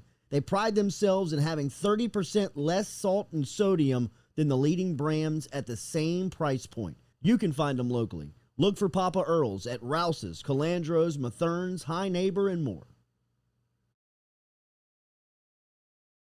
Hebert's Specialty Meats, home to the finest boudin in South Louisiana. 2 spots right here in Baton Rouge and out in Prairieville. Stop in and see them in the Dutchtown Shopping Center on Highway 73 or right here in Baton Rouge on Jefferson Highway. Online, abearsmarkets.com, and they're all over social media. You can find them on Facebook. You can find them on Instagram. Hebert's combines perfect seasoning with that authentic Cajun flavor. Find out for yourself. Baton Rouge on Jefferson Highway and in Prairieville on Highway 73. abearsmarkets.com. GoFlow IV and Spa, 7970 Jefferson Highway is where you can find them, or you can simply go online to goflowiv.com. GoFlow IV Spa is a medical spa that specializes in IV hydration with vitamin infusion. At GoFlow IV Spa, they can help you with a wide range of issues, from skin care to illness recovery, athletic performance, hangover cure, chronic illness, and even chronic dehydration. GoFlowIV.com or stop in and see them, 7970 Jefferson Highway.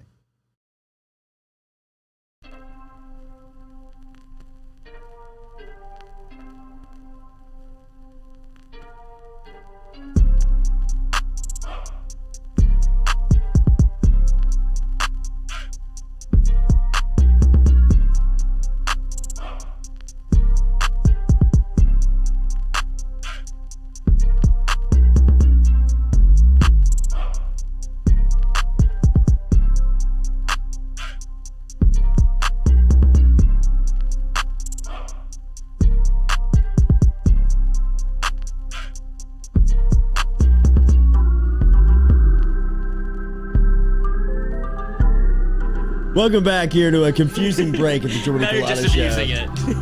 I thought I was doing the welcoming back. Katie is back. She wanted to host the show. Obviously confused. Is that an Easy E shirt? It is. It is. It's fire. Wow. Thank you. First ringtone ever. Got it Bluetoothed. Give me that nut. Give me that nut. No. That was like my favorite song in 8th grade. I Bitch know better have my every money. single word. Yeah. Bitch better have my money. That's So the many one, good yeah. ones. So many good tracks. Golly. Y'all, Harper's is having an end of Give the me that season. nut, both of y'all. Speaking of, Me too. I mean, we could do that whole song right now if y'all want. Harper's is having an end of the Word for season word. sale. Select items, $50, $75, $100. That's kind of a big deal over at Harper's. I don't know if you can get out of there for $50. But anyway, Yeah, right. let's shoot for some gift cards. Noah. All right, so they got the sale going on right now through the weekend. Yeah, All right, Friday so and Saturday. Go see Sammy. All right, Noah, let's see here. Let's go, Cam. Let's go, How Cam. we feeling, bro? In and out. In and out. We That got sounded a room. We little got in and out. room. Sounded We a got little in and room. out. Toss me a ball over there. I'll shoot. I got more room. We took some sound paneling out. Yeah, your path's been cleared up a little bit. No, now I have no excuse. That 2 inches of foam was really making a difference for your It's the best, shot, best Lloyd. defender in the conference. Oh. How was that? Close. Well, it Close, didn't- but no it didn't cigar. go in. Sounded like a brick. Yeah, well, I was going for Harper's fat face. Yeah, it didn't go in. That's all right. Noah, throw it up there one more time. It's Tom Granning's birthday. Happy birthday, Tom Granning. Okay, not bad. TG. Not bad. All right, TG. Wait, I don't get a shot? Yeah, you want one? I mean, kind of. Yeah. I get skipped over a lot in here. You do. Well. You sure? Any questions for the boys? Why is that? He took her carpool drugs this morning. She got all giggly. It's champagne with the gal. It's Friday. It's Friday the 13th. That's a fun day. Give me that. Here we go, It is here we- Friday the Okay, 13th. I didn't even That's I didn't get close. You didn't either. One day we're all gonna make it. Pick one, Jordy. Tom Granning. Happy Tom. birthday. Oh, Yay, yeah, for your good call. I feel like we probably owe him too. Tom, you can swing by Harper's every week. After you buy us some snacks, you can go Right. get you some Snacks. On your way through, drop off the almonds and go pick up some socks. But happy birthday to Tom. One of the great Birthday, guys, man. Tom. Yes, thank Love you, Tom, Tom. for everything, the support, bro. What's happening this weekend? birthday parties. Okay. A little memorial service in Mississippi, unfortunately. Get the internet back and working? Got the internet back. What a law. That- Would you you can't rather? do anything. Would you rather lose? Oh, internet's up there. Where is internet in the pecking order? We can't watch TV without internet. Oh, Our yeah, alarm they're doesn't cord work. cutters. Like, yeah, everything Yeah, is run I'm by cord internet. cutters. And I have I'm a a cord child cutter. quarantining and doing school, so she was having to use my hotspot So, on my iPad. internet It was wasn't number one for you. Internet was number one this week. I mean, yeah. I guess the debate would be like electricity or was gonna internet, say- but I mean, don't they go hand in I was hand? gonna There you say go. air conditioning and hot water are the two that Yeah. you could like. Air Yeah. conditioning, hot water, internet. Hot water is a bad one. My brother told me when I was in junior high and our power went out one day that you couldn't flush the toilets when the power was out. Did he believe that, or was I he pranking you? believed him. No, did he believe No, that, he or didn't believe that. he was pranking My you? whole Okay. life was just being pranked with Right, an older right. brother. Sure, but sure, yeah, sure, I believed it. So things got weird. That's a good for one. a little while Yeah, until that's a my good one. mom was like, "What the hell is going on up here? Why are y'all flushing the toilet?" Because he said that. You're not flushing. What do you mean? What do you mean? It's a science experiment. Is this not true? I mean, if you do flush and he's right, the outcome is far worse than just Sure. having a collection guess in the so, bottom. yeah. You know. Sure. Because if you do flush and it's like, oh my god, I don't even know what's gonna happen. Right. So it might as well What just. would happen though? Oh, well, honestly? that's what you should have thought. But Is there a more I'm trying to take your back here. Is there a more Thank you. terrifying feeling in the world than watching the water rise Rise. Oh, in a toilet? no. Well, I mean, what? Trapped in No, a toilet? No. no! Back down, Stop! back down. No! You put the lid down and just sit on it. It's like, this is gonna be fine. It's all good. Dumb and Dumber when you're not at Oh home. my Like, when you're god, somewhere that's the else. worst. That's Someone the did worst. that at our house at a party. No. Yes, they did. No. It was a few years ago, and it was like a Like a kind kids' of a party or work-related adults? party. It was adults. Oh, it was my Christmas God. time. A growler. From They David's didn't Who Up is to it? who Y'all, was it it? was the bathroom right there in my kitchen. Still anonymous? Right there in my kitchen. Why would he Still go through that anonymous? one? I don't know, but he came out. Somebody Do we came know and it's a got he? me. Yeah, no, we know who it is. Okay. Oh, He had to wow. come back the next day and get his No. jacket that he left there. He left after he clogged the toilet up, and people came and got me. They're like, "Oh my god, he just He went was in so there and panicked that he left his Sheer coat. panic. Left his the coat. smell, like David's in there like plunging No. in the middle of a Christmas No. party, and he had to come back the next day. No. humiliated. He works with David? Well, yes, but in another state. Not the same company. This was like another guy. I guess it could be. That. He came from out of state for a Christmas party, he did. clogged the toilet, didn't know what to do, and just left. Yeah. He didn't have a place to go. That's what I'd have done.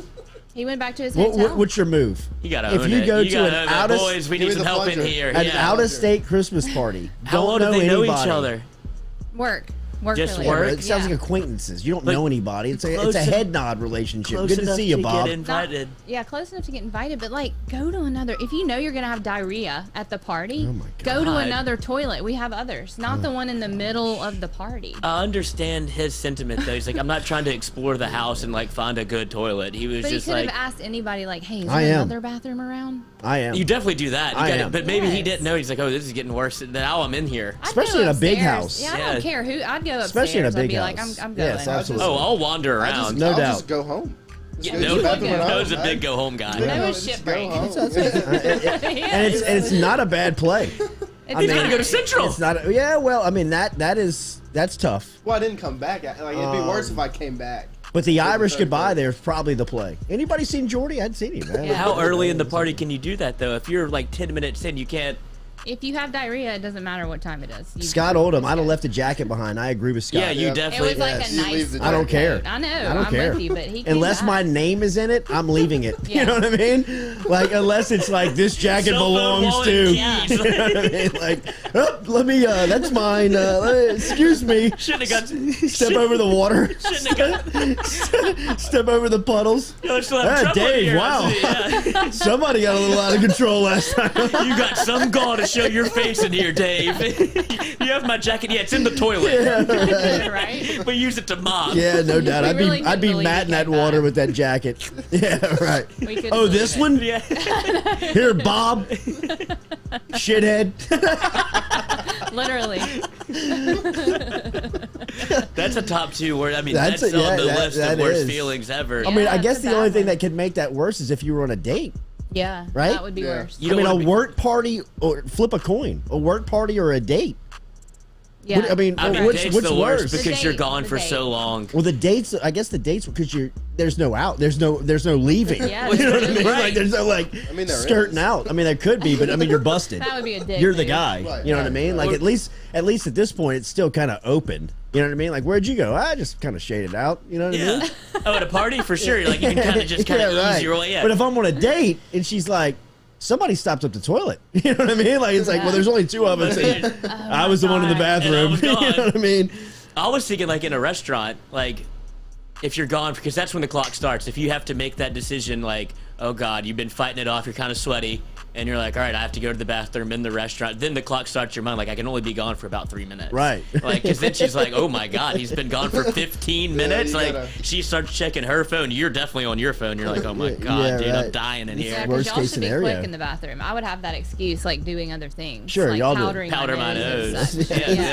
it depends on how well the date's going. Y'all should be quick. Y'all I mean, should I be checked. quick. I checked out of school. Wow. no. You are. I didn't do the. Power. I didn't do the Wow, high no. school. I didn't do the high school bathroom. Wow. Sophie won't either. She waits till she comes home. I Yeah, call her. I've she'll I've always break had a too. complex, but not that bad. That's bull What- checking I out. didn't, yeah. I mean, it wasn't every Mute time. my mic real quick. There were times that. Sorry. Should we mute all our mics with this conversation? There were times where you could wait till you got home, but sometimes I was like, Well, in high school Yeah. too, and Mom, get me especially outta here. especially for like a freshman, sophomore. Yeah. They can check under the stall. They see your shoes. They know who Right. you are, and then for some reason you get shamed for being in They'll the wait. bathroom. Yeah. Yeah, They'll wait in the Yeah. bathroom to see you. Wait, why don't you leave the stall? Why? No easy transition into what we're talking about into our next guest, Really but let's get not. into it. Why don't you just walk on Segue into in? yes, the man CEO of Walk-On's Bistro and Bar. Every time I look on social media, it feels like a new one is opening. I was in Tuscaloosa a couple of weeks back and saw the newest addition to the family over there in T-Town. But yesterday, a great announcement from Walk-On's. As check this out. Walk-On's Bistro and Bar, a leading national franchise in the restaurant and casual dining space, has over 50 locations across the U.S., has started a program where they are partnering with walk-on athletes to share the underdog story on the brand's social media channels. Walk-On's plans to showcase the best stories from college athletes across the nation from all sports, all divisions, male, female, with NIL deals awarded to walk-ons through the end of 2021. As we were sitting here and reading the press release this morning, we thought, what a ingenious idea, what a fantastic opportunity for some of these athletes. In fact, linebacker over at Arkansas, Grant Morgan, going to be the first to help kick off the program. And a friend of our show is the president and CEO of Walk-Ons, Brandon Landry from right here in South Louisiana. Brandon, what a great idea. Good morning. Thank you again for your time. It's great to hear from you, man. Thanks for having me, Jay. I appreciate it, man. Yeah, we're excited to launch this, man. Of course, it fits us, right? Yes. You know, and I mean, look, there's probably a handful of kids out there that are truly like big time that you can go after and spend all these huge dollars on. But I mean, look, those are few and far between. And for us, it just, I mean, look, there's so many underdogs out there. I mean, I'm one myself, right? Yeah. Like I was a walk-on. Brady wasn't playing my butt, you know. I mean, I knew I wasn't going to play against Kentucky in Rupp Arena on Saturday night when we went up there. But also, I knew that my contribution on the team and what I did in practice that week, I was getting the team ready to play Kentucky. And honestly, that's how we live in our world here at Walk-Ons. It doesn't matter if you're the general manager or you just started, you're busting tables. You're part of the team. And so for us to celebrate these underdog mindsets all over the country, it just fits for us. And so we're excited to really launch this and get involved. It's a great idea. And we were reading the press release, like you said, it just fit you guys. It feels like the brand and the announcement was almost just it was seamless. What goes into this? How does this happen? Do you seek out the athletes? Do they seek you guys out? How does this relationship work? Yeah, a little bit of both. I mean, first of all, our team is unbelievable. Our marketing team here, you know, they. I wish I could take all the credit for these things, but no, it's our team coming to like, look, this is something that, I mean, as soon as we started talking about NIL, we were like, look, of course, it's the perfect fit. And, you know, we did a little splash on day one. I think you and I talked about it before with Stingley, you know, to kind of get a little national presence and things like that. But to your question, it's pretty simple. Match point connection. You know, they kind of act as the agent. These guys here locally, which is awesome. They're out there and they act as the agent. So we have a profile on there. Any business can have a profile on there, and any athlete can have a profile on there. And they just kind of match you. And so it helps us. You know, look, I'm getting DM'd by kids across the country, you know, just from my post. Our team, we were texting at like 6:15 this morning.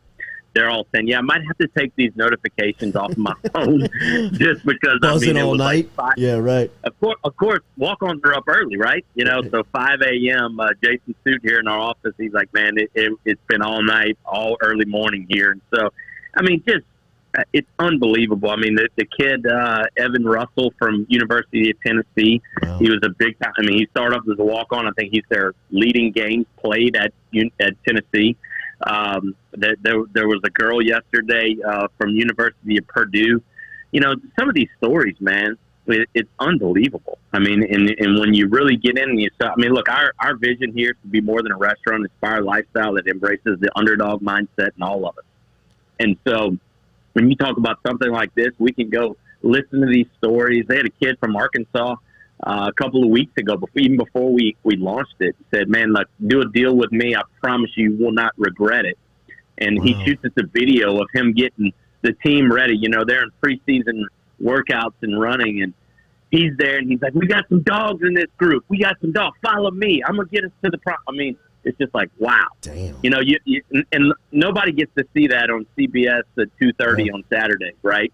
But all the stuff that goes into what these kids are doing, and like I said in our post, you know, a lot of these kids, they have to go get 2 or 3 jobs, you know, just to be a part of the team. And so, look, is it big dollars per athlete for us? You know, who knows? I don't know. I mean, it may be, but I think more importantly, let's celebrate their stories and let's talk about what they're doing to make their teams better. Brett, could you have imagined the lives you are now touching when you were scripting on the napkin? The the restaurant and what it could look like on LSU's campus, just hoping to sell a couple of beers on game day, and to what you're doing now. I mean, the reach of what you guys are doing day in, day out, to just receiving videos like that unprompted shows you the effect that you're having on individuals around the country, around the world. Could you have imagined this when you set out on this mission? No, man, it's special now, Jordy. I mean, look, it's to your point. I mean, Jack and I, we just wanted to make a living. Right. You know, we figured out pretty early on in our career that we probably weren't going to make a living playing basketball. So we needed to figure out another way to do that. And, you know, now, especially over the last 5 or 6 years, and as we've grown the concept, I mean, yeah, look, we like to think we got really good products, right? We pick good locations. We got great buildings. But the difference for us is our culture and what we built internally. And things like this, it just gives us an opportunity to expand on it. And you know, it's not just the kids and the moms and dads that are working on our team right now. Now we have the opportunity to really affect some lives out there. And, you know, like that's, once again, our purpose is to bring people together, and our vision is to inspire that lifestyle that embraces the underdog mindset in everyone. Yeah. At some point, somewhere in your lives, I don't care if it's you, me, or Joe Blow out there, they have an underdog story, right? Whether you either got passed up for a job opportunity, didn't make a team, didn't get to be a part of a social group that you wanted to be a part of, you can name it. I mean, everyone's got it. So why not celebrate? You know, I think it gets us, you know, I mean, look, I mean, I'm sure you and I could sit here and talk about our underdog stories all day. But, you know, for these kids and to let them know that it's okay to be a walk-on. It's okay if you don't play underneath the bright lights out there.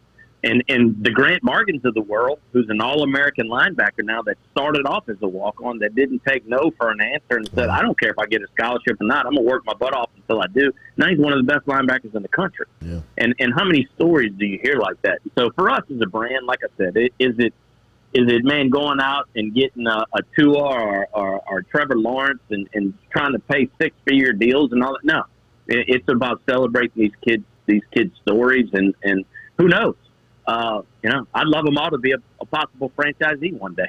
Absolutely. Well, I saw as you make the announcement, you've got Drew Brees and Dak Prescott sitting next to you, and Prescott being a franchisee, one of the latest, who's got an underdog story in his own right. And watching Hard Knocks the other night, I mean, he may be one of the highest paid players in the league now, but I mean, all of that came from a hunger and motivation, being told of what he couldn't do. You can tell that to get to that point was a lot of hard roads. It's got to be cool having access to those guys like you do, but to be in business discussions now with some of the premier athletes, and when you're talking about Breeze, some of the, you know, a premier athlete who has made such a great transition into the business world.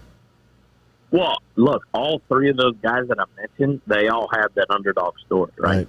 I mean, Drew's from Westlake, Austin, Texas. No school in Texas wanted him. Looking back, it's pretty crazy, right? So he had to go up to Purdue. But, I mean, and then, of course, when he hurt his shoulder, no team in the NFL wanted him. Nick Saban turned him down.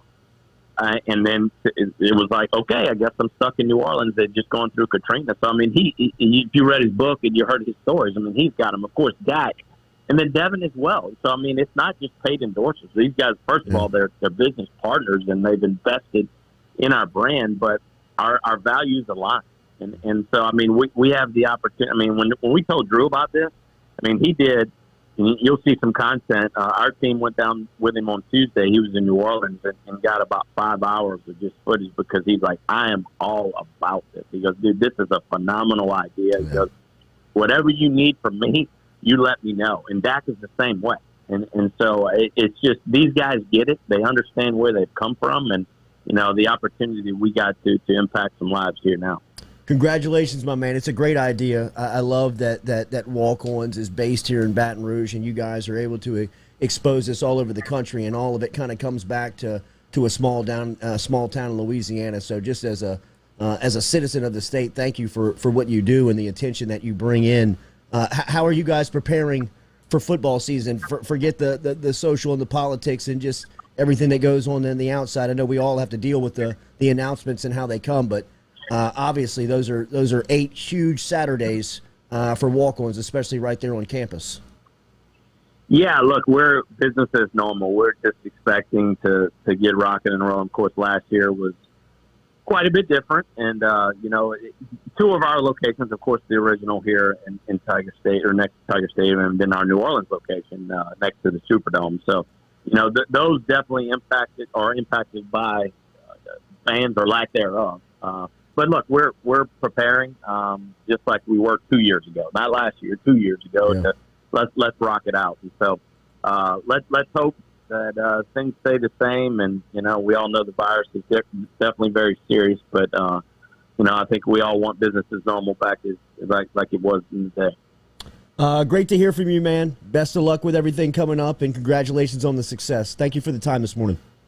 Thank you, Jordy. Appreciate it, brother. Y'all have a good one. All right, B. There's Brandon Landry checking in this morning after a very, it seems mindless to think about, just to say out loud, but it's a great idea. And I think this is something that will last forever. You know what I mean? Like, this is going to turn into just, who knows? Who knows what this is going to turn into? And to think about what they are doing now day to day.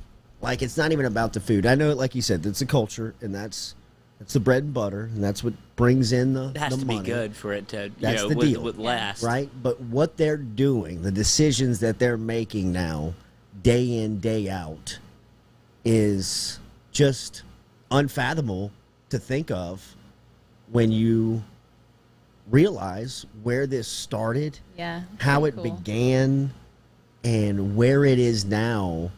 Is really overwhelming to think about. Right, wrong, or whatever you think about Brandon Land, whatever you think about walk-ons, whatever you think about Jack, whatever your thoughts and opinions are on them personally and for that business, whatever it is, you still can't discount the success story that they have turned into after a basketball game when they're sitting next to each other on a flight home and they're drawing up on a napkin an idea of what they have to sell hamburgers and beers on an LSU game day. You know what I mean? Like, right, they 100% thought it was going to be a one-off. Walk-on. Yeah, right. A one-off. Just like Todd Graves. Yeah. I mean, Todd Graves tells a story. He's like, man, I thought I was going to own that chicken joint, Raising Cane's Chicken Shack on campus, and that was it. And that was it. Like, I was going to be fine with that. There was no problem with that. Next thing you know, it's the fastest growing fast food chain in the world. They got crazy. 2 on the Vegas Strip. The Vegas Strip's 2 miles long. They got 2 on it. Get one Cane's, finish it, get another Cane's. It's just it's great to see. Like I said, I mean, it's just cool to see that press release put all over the country.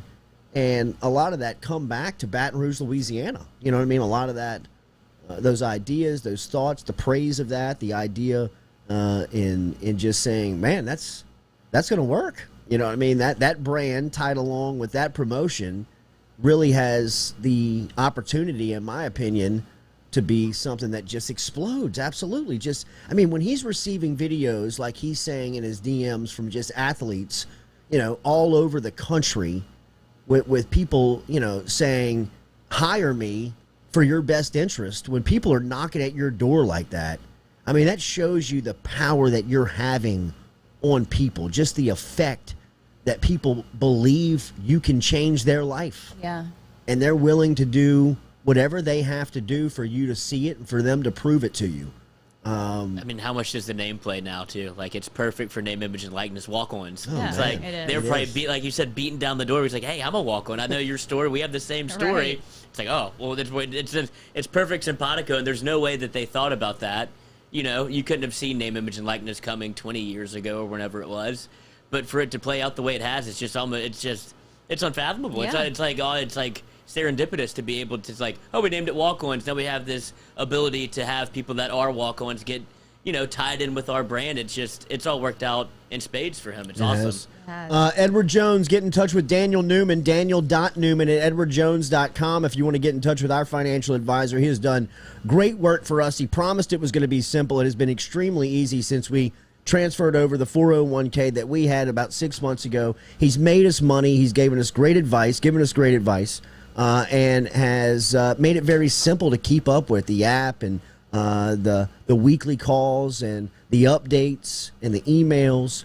let him work with you today. He's got great advice. He can help you out, whether it be on your 401k, on investments, on Social Security. He is an expert in working with those in the industry from the plants. So whether you're over at Dow, BASF, Exxon, any of the big plants around here, you can get in touch with Daniel to give you some financial advice. Daniel.Newman@edwardjones.com is the email. Daniel.Newman@edwardjones.com to get in touch with you. He's located out there in central Louisiana, so stop in and see him. And we'll be back here with the Jordy Culotta Show. We'll close it out. Nathan Velasquez will be here talking the latest in Hollywood as we close out the second hour here on this Friday edition of the Jordy Culotta Show, driven and powered by Go Chevrolet.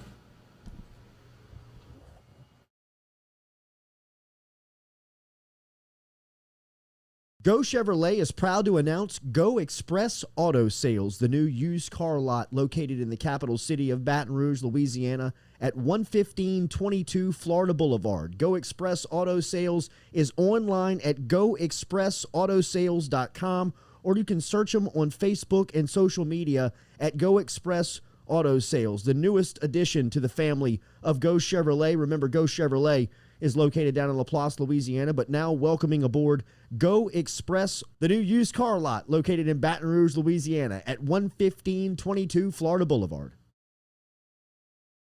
True Blue Water, true hydration at its finest. Right now, you're only a few minutes away from getting your 5-gallon water delivered to you, just like we are over here at the UDL. All you got to do is log on to truebluewater.com. That's TRU bluewater.com. The website's fantastic over at truebluewater.com. You can get your service and find out how quick it is. You can schedule a delivery, even hop on the billing system right there at truebluewater.com. TRU bluewater.com. Gearing up for spring and summer down here in South Louisiana, and you want to keep your lawn maintained during these sunny seasons, get in touch with our friend Blake Abear over at Abear's Lawn Maintenance, where he says, you grow it, I mow it. 225-485-8022. 225-485-8022 is where you can find Abear's Lawn and Maintenance, the official lawn and maintenance company of the undisclosed location.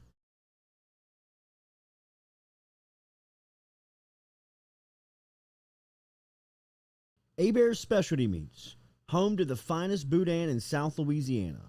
2 spots right here in Baton Rouge and out in Prairieville. Stop in and see them in the Dutchtown Shopping Center on Highway 73 or right here in Baton Rouge on Jefferson Highway. Online, abearsmarkets.com, and they're all over social media. You can find them on Facebook.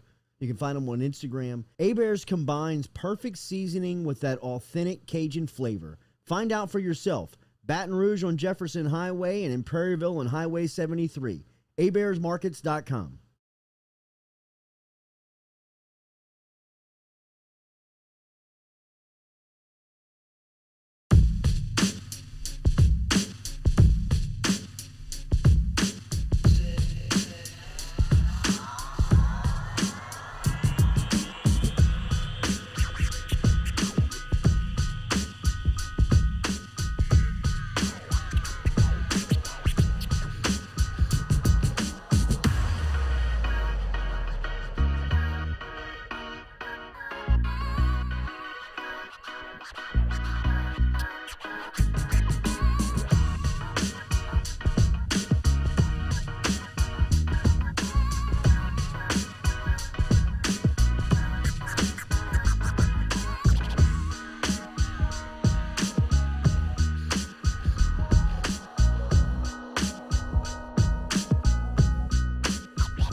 Welcome back here to this Friday edition of the Jordy Culotta Show.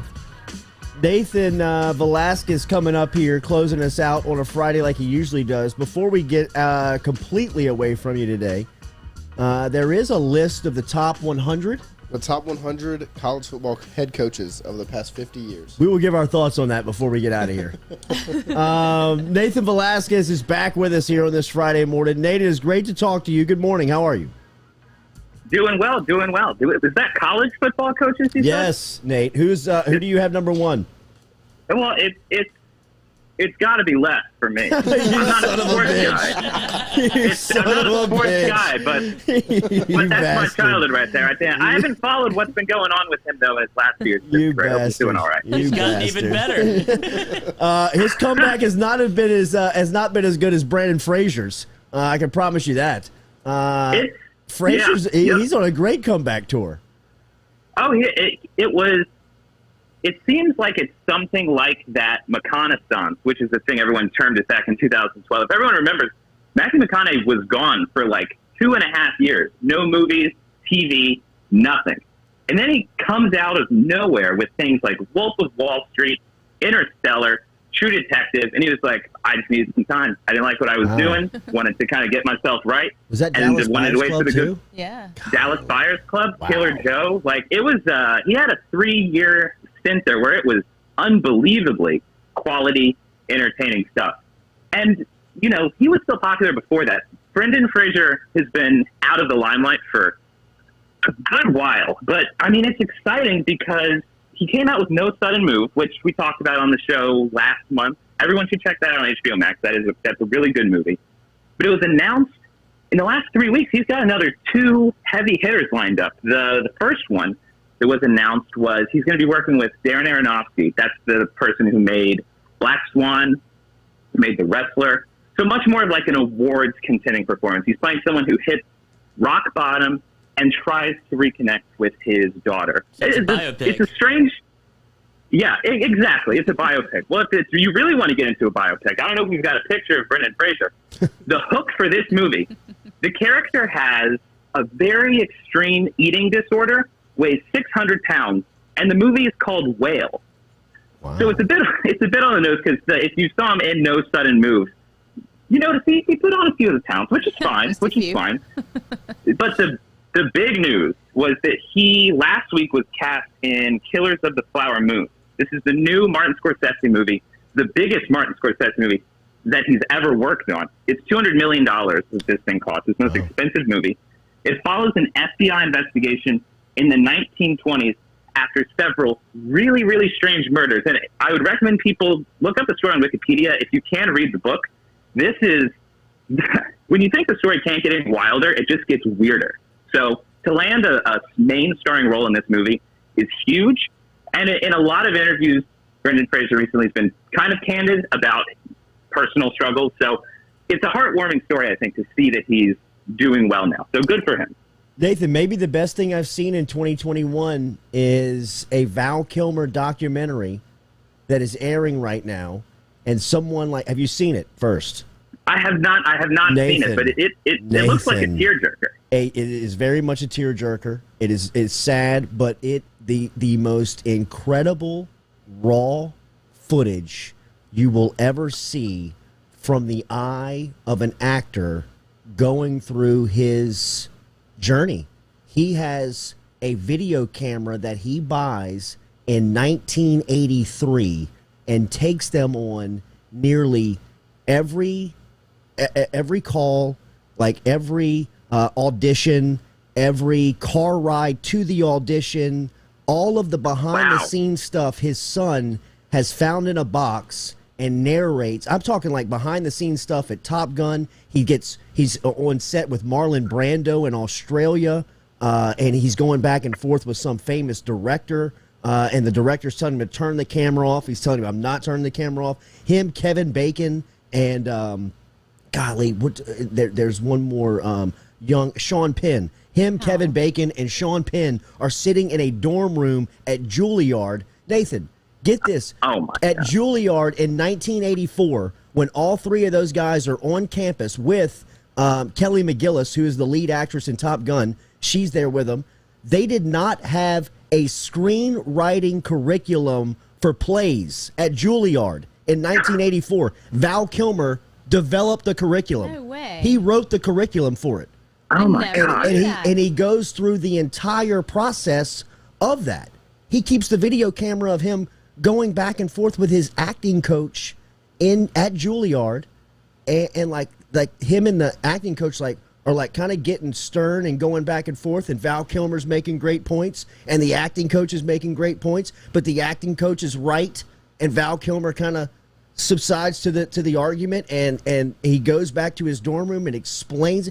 It is fascinating. It is cool. Some of the best. And he was just filming all this stuff. And he's just filming it. He's filming it from his point of view. He's holding the camera. He goes through finding his wife, and like some of the stuff that like he's sitting in the trailer on Top Gun, and they're sitting there, just like like being kids. I mean, you forget they're like 24 years old back then. Then like on Tombstone with Kurt Russell in 1993, all the way up to like the Entourage set in 2004. I mean, it is, for somebody like you, I thought about you a lot in watching it, because being a young filmmaker, just the access that he gives you. I mean, absolutely. The behind the scenes, to me, the Eagles documentary is the best documentary I've ever seen, because of the behind the scenes access that they give you. They had video cameras rolling throughout the 70s that brings you behind the stage and shows you them, warming up. It shows you them fighting or coming off the stage. That's the type of stuff. This is the type of stuff that Val Kilmer gives you access. Like Kevin Bacon's like, when he walks in the dorm room in 1984, he goes, "Bro, is that a video camera?" And he's like, "That is so cool." Oh my God. And then he pulls his pants down and moons the camera. Yeah. I mean, it's awesome. It's incredible. It is amazing. Wow. You got to see it. Val Kilmer. It's called Val. Does it go into it all his modern, like what's going on with him now? Well, he's speaking the entire time audibly, like the throat cancer. He takes you through the entire, and I don't want to give the whole thing away because it's so good, but it's overwhelmingly it's sad because he's living off of that.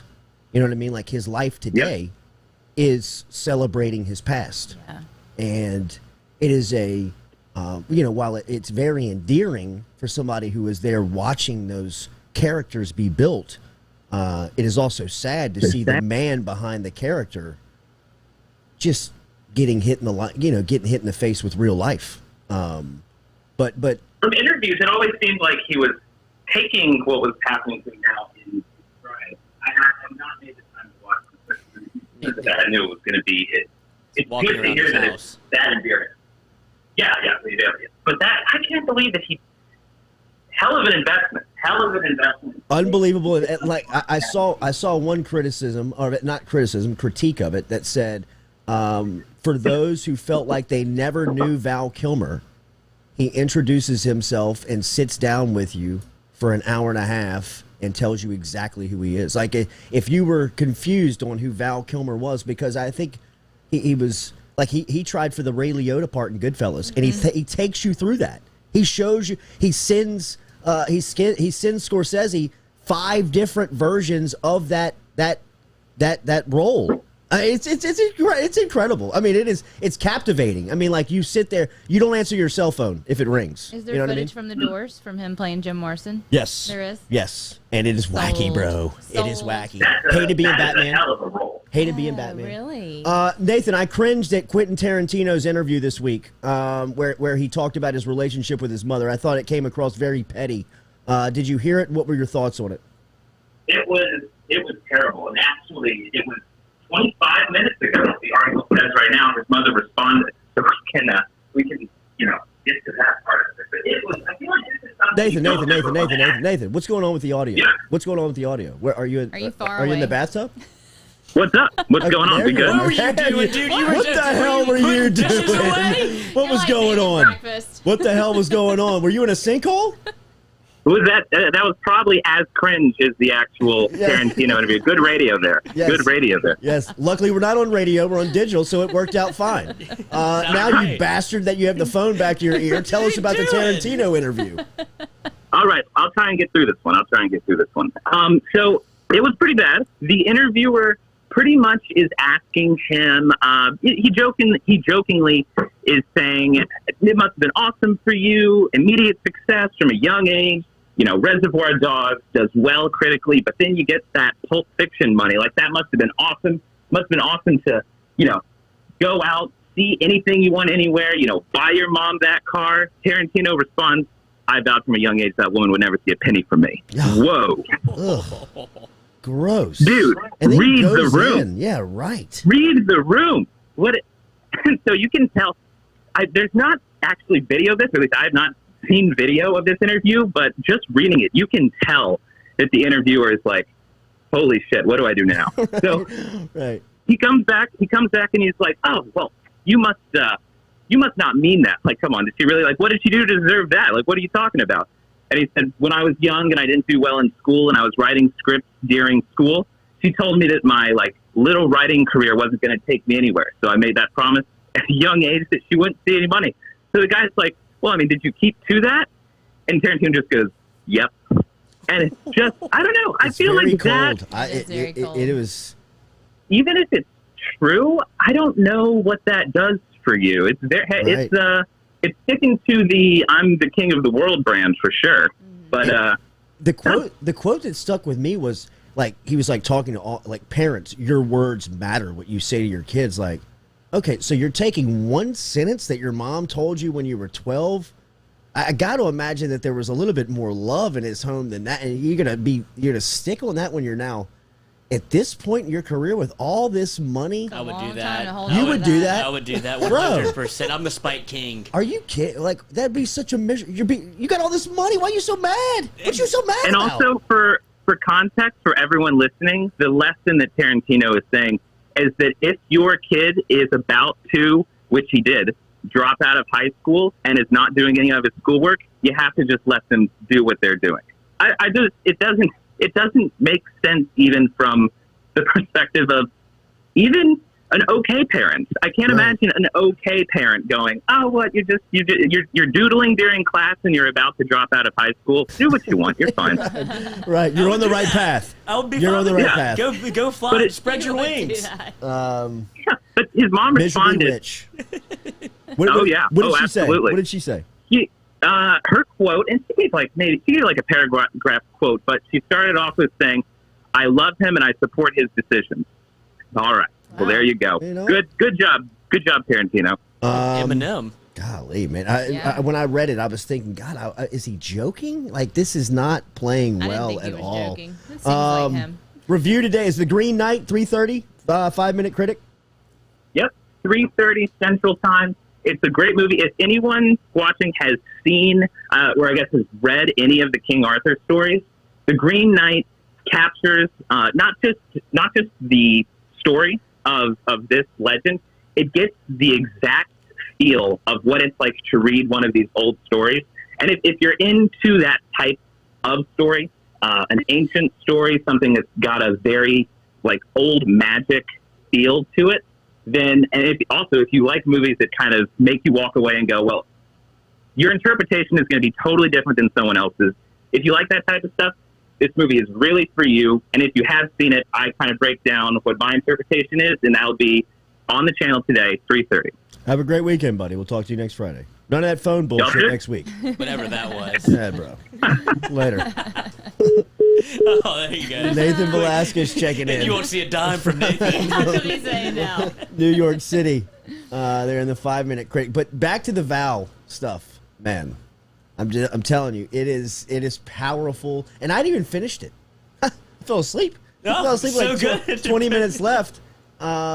20 minutes left on it, and Kelly actually finished it last night, and she said the end's actually a tearjerker, which I believe. I mean, I can easily believe that. But the footage that he salvaged, and the footage that he has, and the way that they produce and bring it back is so cool to see. Just that life, man. I find it amazing that those people have the forethought to do that. Like, I'm going to film my entire journey. That's exactly what I told Kelly when we saw. It was almost like content before content was cool, right? You know what I mean? Like he was gathering content and had this force. I mean, I'm telling you, he had this video camera with him everywhere.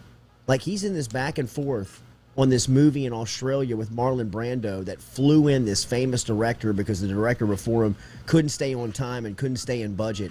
And him and Val Kilmer are going, like, they are at each other's neck. And the guy's like starting, like, he's like, turn the video camera off. And Val's like, no, I'm not. He's like, I'm documenting this. And it's just like he walks on the back porch and like Marlon Brando's like laying on this hammock.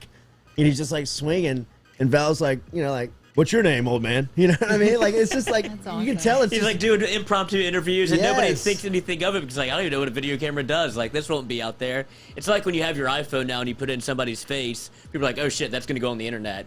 Like, to have the ability to just walk around with a video camera, nobody really thinks you're filming them. Like, you don't think anything of it. There's nowhere to upload it. There's nothing to do with it. Like, you can't get in trouble yet. And so I think that's so cool that you could just walk around and just be with a video camera, like, oh, I'm dying, like, that's just for me to have later. It is. And you don't want to be the kid in, like, American Beauty that has, like, the video camera everywhere. So that's what I always think of. Is like, that kid's weird. Yeah. It's like being a vlogger. I think I could never be the person that's walking around outside and just has the camera. Like, I was like, my thoughts aren't that care important. that much. Yeah, but I no don't way have that much you to care say. that much. No way. No way. No way you care that much. Hey. Right, that's what I think. Like, as if I'd get on Twitter and like detail my sickness or something. Like, you care. You know what I mean? Like, you give a damn about me, you right? Do. I just don't. Yeah, there's no way people care about what I have to say. They're not here for me. They're here for you, as much as I'm on the camera. Exactly. Are we going to get into the football coaches? What is it? So tell us about it. So Noah. it's the top 100 college football coaches, head coaches of the past 50 years. And the top football coaches in the last 50 top years. 100 coaches. And so they ended up doing 50. 101 because they left Frank Beamer off. Wow. What did he get, 101? And so he was 27, so they bumped everybody behind him back on. Well, if you get forgotten about, maybe you don't deserve to be on the list. Right. So the top three is Saban 1, Bear Bryant 2, Bobby Bowden 3. The surprise of the list, we've got good old Les Miles at 47. Yeah. That is a joke. What you think about that, Jordy? Tell us about it. Makes the top 50. That is a joke. One natty. 2 appearances. Here's the description. He made OSU fiery and competitive again after a decade in the wilderness. Then he succeeded Nick Saban in Baton Rouge and rode defense, attitude, and the occasional trick play to 5 top 10 finishes and a national title. Top 47. Top 50 coach in the last 50 years. Whose list is that? ESPN. It's on ESPN. Do they have like a Bill Connolly wrote it? Bill Connolly wrote it. Does he? So it's his. It's just kind of him. Yeah, it's just. I'm guessing. Wow, so. Bill. Well, Bill. Look for the DM in your inbox today. we would love to have you Bill, on the Jordy Culotta show. I don't could think you he get knows to a? No way, bro. Dabo Swinney's at 7. Who's the top 10? The top 10, we've got Saban, Bear Bryant, Bobby Bowden, Tom Osborne, Urban Meyer, John McKay, Dabo Swinney, Bill Snyder, Barry Switzer, and Lavelle Edwards. Steve Spurrier is not in the top 10 of college football coaches in the last 50 years. 13? Who's 11 and 12? Let's see. We've got Joe Paterno and Eddie Robinson. Okay. I mean, you got to read the room with some of these names. Yeah. But, I mean, Steve Spurrier is top 5. I mean, maybe top 3. I'd actually have him like ahead of Bear Bryant. Look, man. Jimmy Johnson's 25. Jimmy Johnson's. He just didn't do it long enough. Yeah, he didn't do it enough. And Nick Saban's done it too long. Saban's the GOAT. He's number 1. It's not even arguable. Put him in the. I know that. I know that. But Bear Bryant too. See, like to me, I mean, I guess. There you go. Mike Leach at 41. Wow. It's just a different time. I mean, Bear Bryant, they had 90 scholarship players, bro. I mean, like he was Nick Saban. He was gray shirting before you could gray shirt. What's that movie he's in? Bear Bryant? Yeah, about Texas A&M. Oh god, it's so bad. The Junction Boys. I bought you a ticket. I mean, you won't leave team. Wait, y'all didn't win a game? Yeah, right. What's all this for? What the hell are we doing? It's like a terrible coach. Y'all went over? Y'all could have just hired less.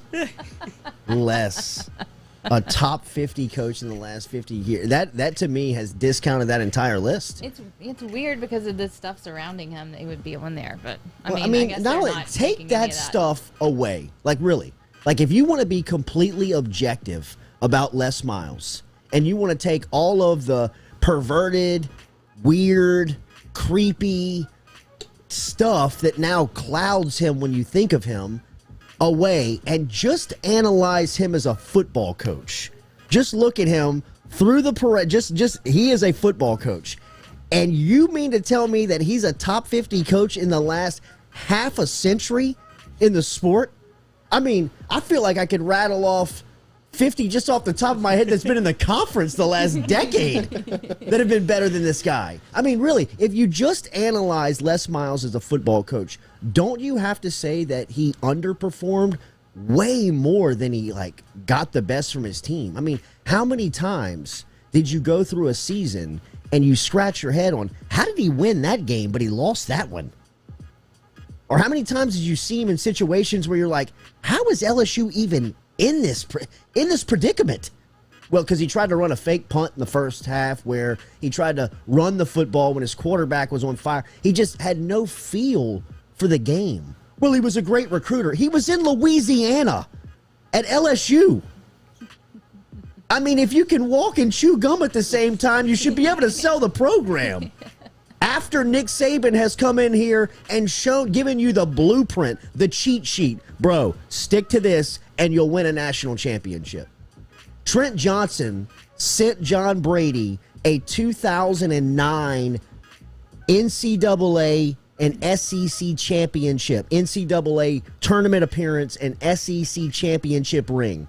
Because Trent Johnson understood, I coached the team, but I didn't have a lot to do with putting it together. This is really John's group. This is it's Garrett Temple and Tasman Mitchell and Chris Johnson. A lot of these guys that he recruited. Les Miles should send Nick Saban a 2007 national championship and SEC title ring. I mean, I'm not trying to make fun. He should do that. Because Saban laid out a program of players for him where he had to try and screw it up. He really had to try and fuck it up. I mean, triple overtimes and fake field goals and fake punts and block punts and all of what had to happen for LSU to get there. I mean, his team won despite the coach. Really. I mean, is that what most LSU fans feel about that? I don't know. I mean, I feel like the people that I talk to, I feel like the people that I talk to feel the same way. I don't know if anybody's going to come out and say you're dead wrong on Miles. He was I'm sure there are people out there that feel like, that was all him. But I mean, we can go down the list of the players, you know what I mean? And a lot of those players had the mentality and had remembered the locker room of what it was like when you had a real guy leading. I mean, has nobody heard the story of Kyle Williams at Alabama in 2005? Where they won in overtime, where Jamarcus hits Dwayne Bowe on the slant in a game that should have never been close. Never should have been close. LSU in 2005 and 2006, the years that Saban immediately left LSU, arguably are the greatest rosters in the history of the program. 2019, 2011, 2006, 2005 are right there. Right there. I mean, those rosters were dripping with talent. Now, 2005, you get hit by Hurricane Katrina in the offseason. It doesn't matter if you have Nick Saban or Les Miles. That's going to be tough to navigate, but that team was so good that they dealt with everything that Katrina threw at them in the summer, went on the road the first week of the season and won against Arizona State, and then rattled off 11 straight weeks without a bye week. No bye week. Won the SEC West. No bye week again because of Katrina. Had go straight into the Georgia Dome and plays a Georgia team that they ran out of gas. They just were gassed at that point, but they were so good. If they catch one break on the schedule that year, they're potentially a national championship team. I mean, the 2006 team had 5 first-rounders. And he got beat by Auburn 7-3. 7-3. Jamarcus Russell, Craig Davis, Early Doucette. Who am I missing? Who was the first? LaRon Landry was a first-round pick. Dwayne Bowe was a first-round pick. The defensive line on that 7-3. He got beat at Auburn with that offense. The number 1 pick in the draft at quarterback. He puts handcuffs on him until the fourth quarter where he says, hey, Jimbo, let him throw it. You think, dipshit? Okay, here we go. Let him throw it. He gets knocked out of bounds. Craig Davis gets knocked out of bounds at the 2-yard line on the final play of the game. Yeah. Gets pushed out of bounds at the 2-yard line on the last play of the game. Well, Early Doucette had the personal interference, pass interference that was. It never should have got to that. It never should have got there. Because this moron is trying to put handcuffs on the greatest arm in the game. And he's throwing to first-rounders. And he wants to run Jacob Hester all day. I love Hester. 18 would tell you that. We didn't know what he was doing. I mean, 7-3 they got beat that day. If they win the game, they're in the national championship. I mean, they were 11-1. They were 11-2. They got beat by Florida that year. Because Hester got jobbed on the goal line. Hester scored. Mm-hmm. They called it no touchdown. Next play, Jamarcus fumbles on the 1. That was Tebow's first game he threw his first touchdown pass as a player, that jump pass in the back of the end zone. Oh, yeah, tell Gary about it. He loved it. They still play that highlight. Oh, yeah. You see it all over the place. It's on the CBS intro. Brandon LaFell got hit so hard on the sideline that day by Reggie Nelson, the guy that was in the car with Aaron Hernandez. Oh, that was Reggie Nelson? Yes. I didn't know that. Yes. Reggie's a baller. They had a little run of safeties there at Florida. They did. Matt Elam. They did. That'll knock you out. Who was the cat that Hester ran over? Major Wright. He's a player. Yeah. Well, he told him to go to Air Force. Who, Miles? No, that's what Major Wright said to. That's what he said to Hester. He's like, I thought you'd be playing at Air Force. He's like, all right, I'll see you. Nice. That's a great line. That is a good line. That is a good line. But Les Miles is the 47th best college football coach in the last half a century in the sport is comical. That is comical. I mean, it really is. I mean, forget the disdain that I have for the guy personally. I mean, if we're just analyzing this guy as a football coach, are you kidding me? Are you kidding me? I mean, just give me a description of the way that he handled the quarterbacks. Forget the team. Just give me the description of the quarterbacks and what he did at LSU. I mean, he ruined more careers.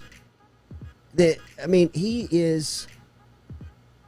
It was shocking watching him get away with the stuff that he was able to get away with just from a football standpoint. Oh, no. Just from a football standpoint, it was mesmerizing what he was able to get away with and not have any repercussion from. I mean, like we said, luckily at the time for Les, it was the trinity of dumbasses running LSU with F. King Alexander, Joe Oliva, and Les. But I mean, just the dumb leading the dumb. Blind leading the blind. But I mean, people would come into Tiger Stadium and be like, how do y'all play like this? How do you root for this kind of It's football? And you're unbelievable. like, I don't know, man. This is the hand I was dealt. So we figured it out. Think about it. It was so funny. Have you ever heard Nick Saban outspoken on anything that happens at another school? Do you remember how outspoken Saban was when they fired Les Miles at LSU? About like how the way that they treat, I can't believe you guys treated that guy. Like, you should treat him with more respect. He deserves more. Hey, Nick, we get it, bro. You hadn't game planned for the guy in a decade. You know what I mean? You've been writing W next to LSU as long as this goofball's on the sideline, and now you're scared to death that they might get somebody who could figure it out. You know what I mean? Because he's always said, you could ask people that still know him here. He's always said, if they get the right guy, the rest of the country's in trouble. That's when he's going to retire. Yeah. I mean, if they could ever really figure it out, they would be unbeatable because you would never have to leave the state. I mean, think about it. If Saban, like Arch Manning, Walker Howard, I mean, like all these guys, I mean, like you don't ever have to leave the state. I mean, you don't have to go anywhere. There's no reason to look around. But I mean, Les Miles being in the top 50 of coaches in the last, I don't know what's more laughable: Steve Spurrier being outside the top 5, or Les Miles being inside of the top in the top 100. I mean, really, I mean the list is 100 long. I couldn't. I mean, I feel like we could rattle off 200 before we get 300. He would not be in my top 50, certainly not the top 100. He wouldn't be in my top 500 over the last 50 years. I'm serious. I mean, like, think about the talent that guy squandered in town. I mean, LSU is such a good recruiting base. Think of the wide receivers that came here during his time, and they don't even throw the ball. They don't even have quarterbacks. I mean, think about the wide receivers that came here, didn't catch passes, and were drafted. Like, went on to have good careers, solid careers in the league. Look at Russell Shepard's career. I mean, look at Russell Shepard and the way that he has did succeed at the pro level. And Miles couldn't figure him out. He didn't know where to put him. I mean, just... Well, I know one place he wasn't going to put him. Quarterback. Well, I mean... Oh. Who was the other LSU coach on the list? At 94, Charles McClendon. When was that? 62 to 79. Oh, okay. Yeah. No, I've Bear never heard of Bryant him. used to... I mean, Saban to Miles was Bryant to McClendon.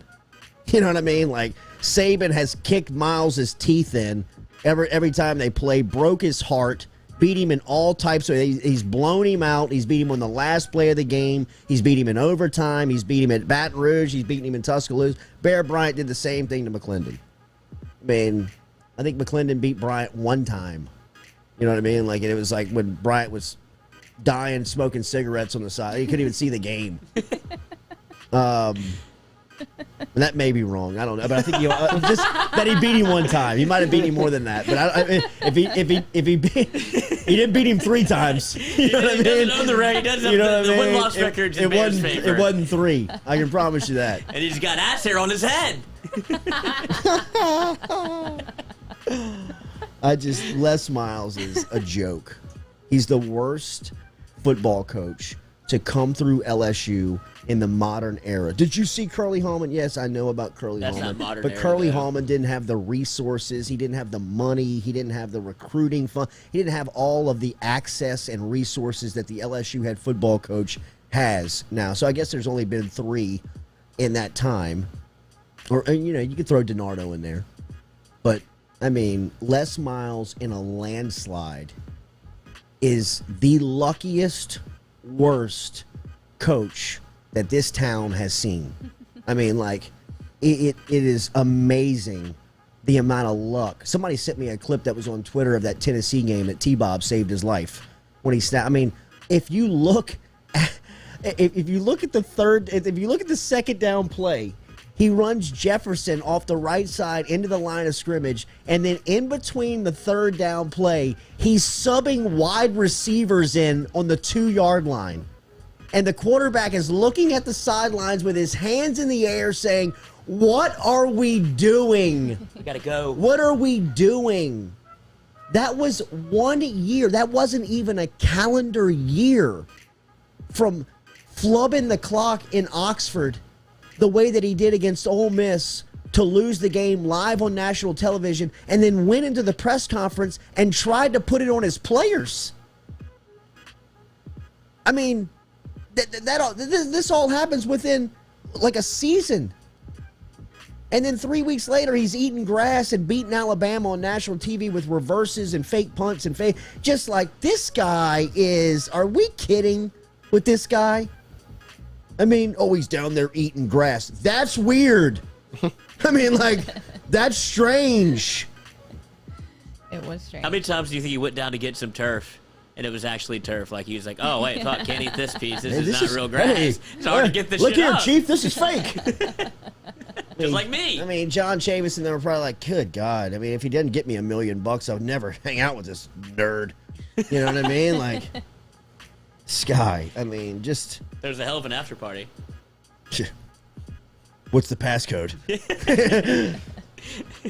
Just zeros on the clock. Yeah. I mean, that is amazing. Where is that list? ESPN.com? ESPN, it's an ESPN Plus ESPN article. Plus. I couldn't Oh, even God, you access paid the for whole that. thing. I know. I was like, well, shoot, I can't even read That's it. paid content. That is paid content. They forgot Frank Beamer. Frank Beamer. Golly. I mean, he's probably. I mean, I don't want to. Beamer. Speak ill of Frank Beamer. if I'm his agent, I got old boy on the phone right now. Anyway. Have a great weekend. Les. I feel like we put you in a bad mood. Les puts me in a bad mood. Les. He I know. He does. You He puts me in a bad mood to think about what he was able to get away with, and that he just was never worth it. Like, do you know if you open up the LSU job, who would come calling? Like, really, I don't want to get, I don't want to think over my skis here and like think that the job's bigger than I think it is. But I mean, At that point, it definitely wasn't. it absolutely was at that point. I mean, it was the top of the mountain. Right. Carl says McClendon was 2-14 versus Won Bryant. two games. How many times did Les beat Saban? I know he beat him. He beat him in the Twice. game of the century, and he beat him in 2010. I think just Was twice. that it? Yeah. Was it only 2 times he beat? No, he beat him his first year there in 2007. 3-3. The national championship season, he went there and nearly got beat. He almost, Matt Flynn threw that interception where they had no business throwing the ball then either. That was a Nearly big got yes. beat. The play of that game was Tyson Jackson getting the 15-yard personal foul because LSU was beating the shit out of Alabama in that game. I think they were beating them 17-3 in like the first quarter, first half. Early Doucette caught a touchdown pass aside. I mean, like they were Rolling. They were rolling. I mean, you could see Alabama fans like, oh my God, man, it's gonna be a long day. And then Tyson Jackson gets 15 yards because he roughs Brody Croyle. Was that his name? Was it Parker Wilson? It was John Parker Wilson. John Parker Wilson. He roughs Parker Wilson, gets 15 yards, and like 2 plays later, they hit their stud wide receiver down the sideline for a 70-yard touchdown. for like a long touchdown. DJ and Hall. right then they were right back in it. 17-10. Mm-hmm. Crowds back in it. Next thing you know, you're in a heavyweight fight, round for round, bout for bout. I mean, you're just going back and forth, knowing being there. They scored 20 straight. Alabama, Uh-huh. they took the lead. Yeah, 2017. They Going took into the half. lead. I want to say DJ Hall returned a punt. I think that was in the second half. But what happened was they scored with, of course, 46 seconds left before it to end the half. Yeah. Yeah. Typical clock management by Of LSU. course. This article was Javier written- Arenas returned a punt for a touchdown. Javier That's who it Arenas. was. He was a stud. He was flying. He was could fast fly. before you were fast. He could fly. When I looked to see how many times Les had beat Saban, the first article that came up was written October 31st, 2012. And the title is Why Les Miles Has Been More Successful versus Alabama Than Any Other Coach. So Technically. they were 3-3 at that. He was 3-3 against Saban at that point, and then it just went downhill from there. So he was 2012, 3-3. 3-3 going in in 2012, and then And he after never won a that, game. Never won again after that. So he's got a losing record, versus. Yeah. Okay. 100%. But he had him on the ropes, and what was the that was the Vidal Alexander year where Vidal Alexander gets the personal Is that foul. 2015? He had him on the ropes in 2012. Yep. That was the T.J. Yeldon. T.J. Yeldon, That yeah. I know. That was the about. screen. Yes. And he cost them the game that night. Les Miles cost LSU that game because if you remember, that was Zach Mettenberger's breakout party. That's where he was like, "Oh shit, LSU's got a quarterback." The second half of the Alabama game, he, Odell, Jarvis, Jeremy Hill went buck wild. Like they went ballistic. Who was the cornerback on Odell? He couldn't guard him. Dion Blue, I think the guy's name was, could not guard him. They were running those 15-yard comebacks, and Mettenberger was making that far hash mark to wide side of the field throw, and they could not stop it. And go back to 3rd down and 8 in the fourth quarter with about 7 minutes left, and Mettenberger he's chopping Alabama up. I mean, like he's on fire, cutting them up. 3rd and 8. Miles takes the ball out of Mettenberger's hand, turns around, hands it to Jeremy Hill. Hill gets stuffed for 2 yards, gets the ball back to Alabama. Next thing you know, Yeldon gets the screen. Mingo's diving after him, misses him. Eric Reed gets there a step too late. LSU loses at the gun to Alabama. Had them beat. 2 years late. Was that 2 years later in 14? TJ Yeldon fumbles near LSU's goal line. LSU gets the ball back. Chance to score and win. Vidal Alexander gets the 15-yard personal foul. Backs him up out of field goal range, or backs him up out of touchdown range. They got to kick the field goal. Go up by 3. Ensuing kickoff. Les Miles cost you again. Because on the ensuing kickoff, he tells his kicker to go try to kick it into the coffin corner of the field, which hadn't worked all year. The kicker follows the coach's orders and squibs it out of bounds and gives it to Lane Kiffin and a running back playing quarterback, Blake Sims, at the 40-yard line. And still to this day, maybe the finest drive of play calling I've ever seen in Tiger Stadium. And without question, look up the 2-point conversion that night. Is the finest play. I've tried to instill it into Little Jay's team in flag foot. It is the finest 2-point play conversion I have ever seen. Like the cornerback for LSU is like looking around, like is lost. Ensuing kickoff, they kick it to Fournette. What's his name? Knocks Fournette's head off. Reuben Foster decleats Leonard Fournette, and Tiger Stadium is dead. It's dead. It's over. Beat. And then that was the Anthony Jennings play where he should have just ran it. Yes. 4th and 10 and tried to scared to force it in the death. end zone. Had no business playing. Right. Had no business playing. You want to hear Anthony Jennings' stat line? Let me try to guess it.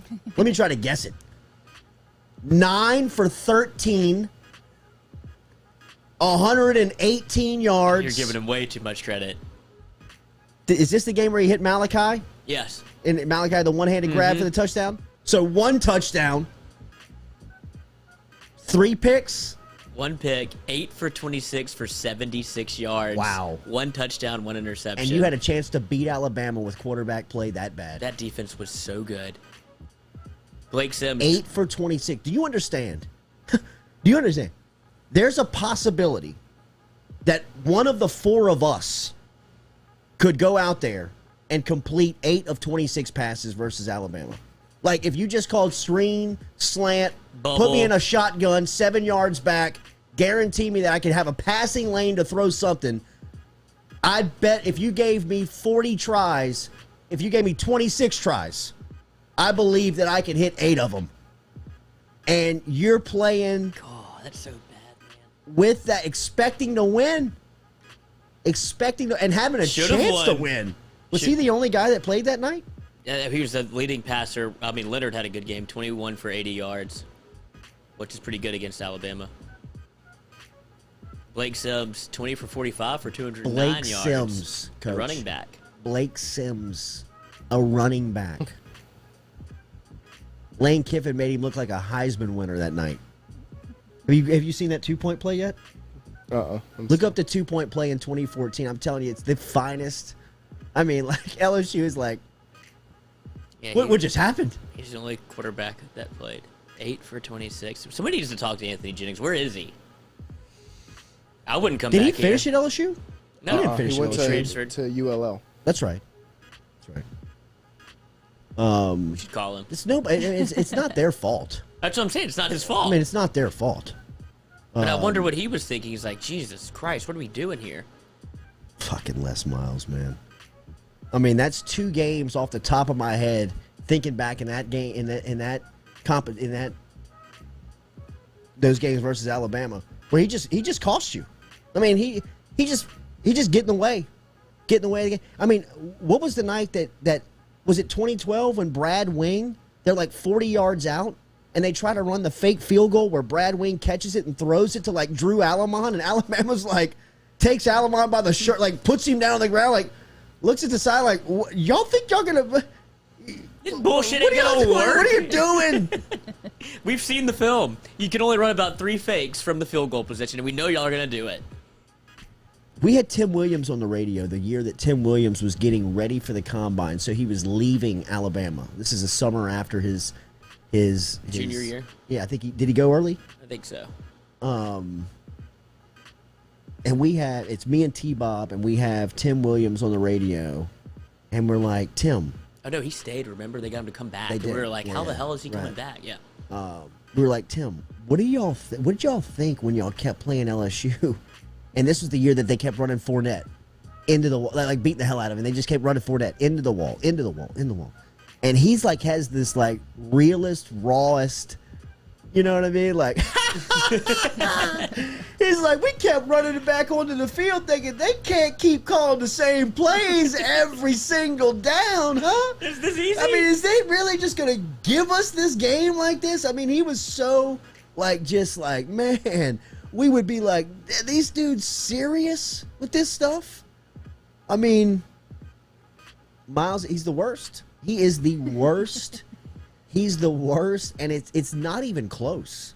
It's not even close to me how bad of a football coach Les Miles was. I mean, he was a good recruiter. He lost Cameron Robinson and Landon Collins in years that you had to have offensive linemen and safeties. I mean, he's the worst. He's the worst. People seemed to like him when he was here, right? Did they? We Did y'all tolerated like it. him? I never did. I know you I never did. I never liked him, I'm not but there was doubting that. definitely a section of people that were hoodwinked by Yeah. him. I Without mean, a doubt. there was like people would tell you like, well, he's a family man, and you'd be like, are you serious? Like he's eyeballing you. I mean, he's trying to catch your eyes right now. But the people that didn't have that interaction, They with loved him. Yeah. They loved him. They loved him. Mm-hmm. I mean, he's our guy. Yeah. Like he's our goofball. Like this guy's a fucking. He's a head coach He's of the a- best program in the country. I mean, think about the Auburn game in 2007, the Matt Flynn to Demetrius Byrd. That shouldn't happen. Like, I mean, like he's the clock's. I mean, even like the ESPN crew's like the clock is running down. What are they doing? They snapped the football. I mean, like you can see his reaction. He's looking up at the clock, and he says in the headset, you can see it, he says it's over. It's over. Kind of like we lucked up and won again. Like they were 5 seconds away from getting beat. If you don't get to kick, if that happens and the clock, They run him out of runs town. out, Hopefully, you would get fired. hopefully they run him out of town. You would think that they would run him out of town, but I mean, like the Ole Miss game in 2009 was worth running him out. I mean, a week later, after that Ole Miss game, when he screwed up the clock, 1 week later, when LSU rode the gold helmets versus Arkansas, if they don't call Stephen Ridley out of bounds where he's in bounds. His knee goes down in bounds, but somehow they call that the ball went out first. If they got instant replay, which they might have, and they could, that'd have been a keep the clock moving. He messes the clock up 2 weeks in a row and they get beat. But somehow the dude just was. He's the luckiest dude I ever met. He's the luckiest dude I ever met. I mean, maybe not now. Maybe karma's catching up with him. You know what I mean? And all of his demons are coming out, and all of his secrets and all of his shady activity and all his weird ways are coming to the surface. But in the time, I remember media members that would, like, I'm not the only one that feels like this. You know what I mean? We'd be sitting there thinking, like, how does this guy get away with this? Like, I mean, really, it is just luck. Like, he was the luckiest sumbitch of all time. And then he would just play it off and be like, yeah, can't believe it either. If you see what we say, if you see somebody, like, kiss them on the mouth, Well, like, if they're a girl. what? That doesn't play in 2021 anymore, Les. What? No, it doesn't. Such a weirdo, bro. Such a weirdo. And people loved it. Loved him. Ate him up. Hey, he's our weirdo. Okay. Sweet. You know that locker room loves him. Just Get it out the way. this guy. 3-hour practices, padded practice, week of games. Idiot. Moron. The worst. The dumbest head football coach LSU has ever seen and it ain't even close. And extended him. The fact that he's in the top 100 of college football coaches over the last 50 years discredits that writer, that story, that site. I mean, burn it down. Have a great weekend. Go Chevrolet. Go see them.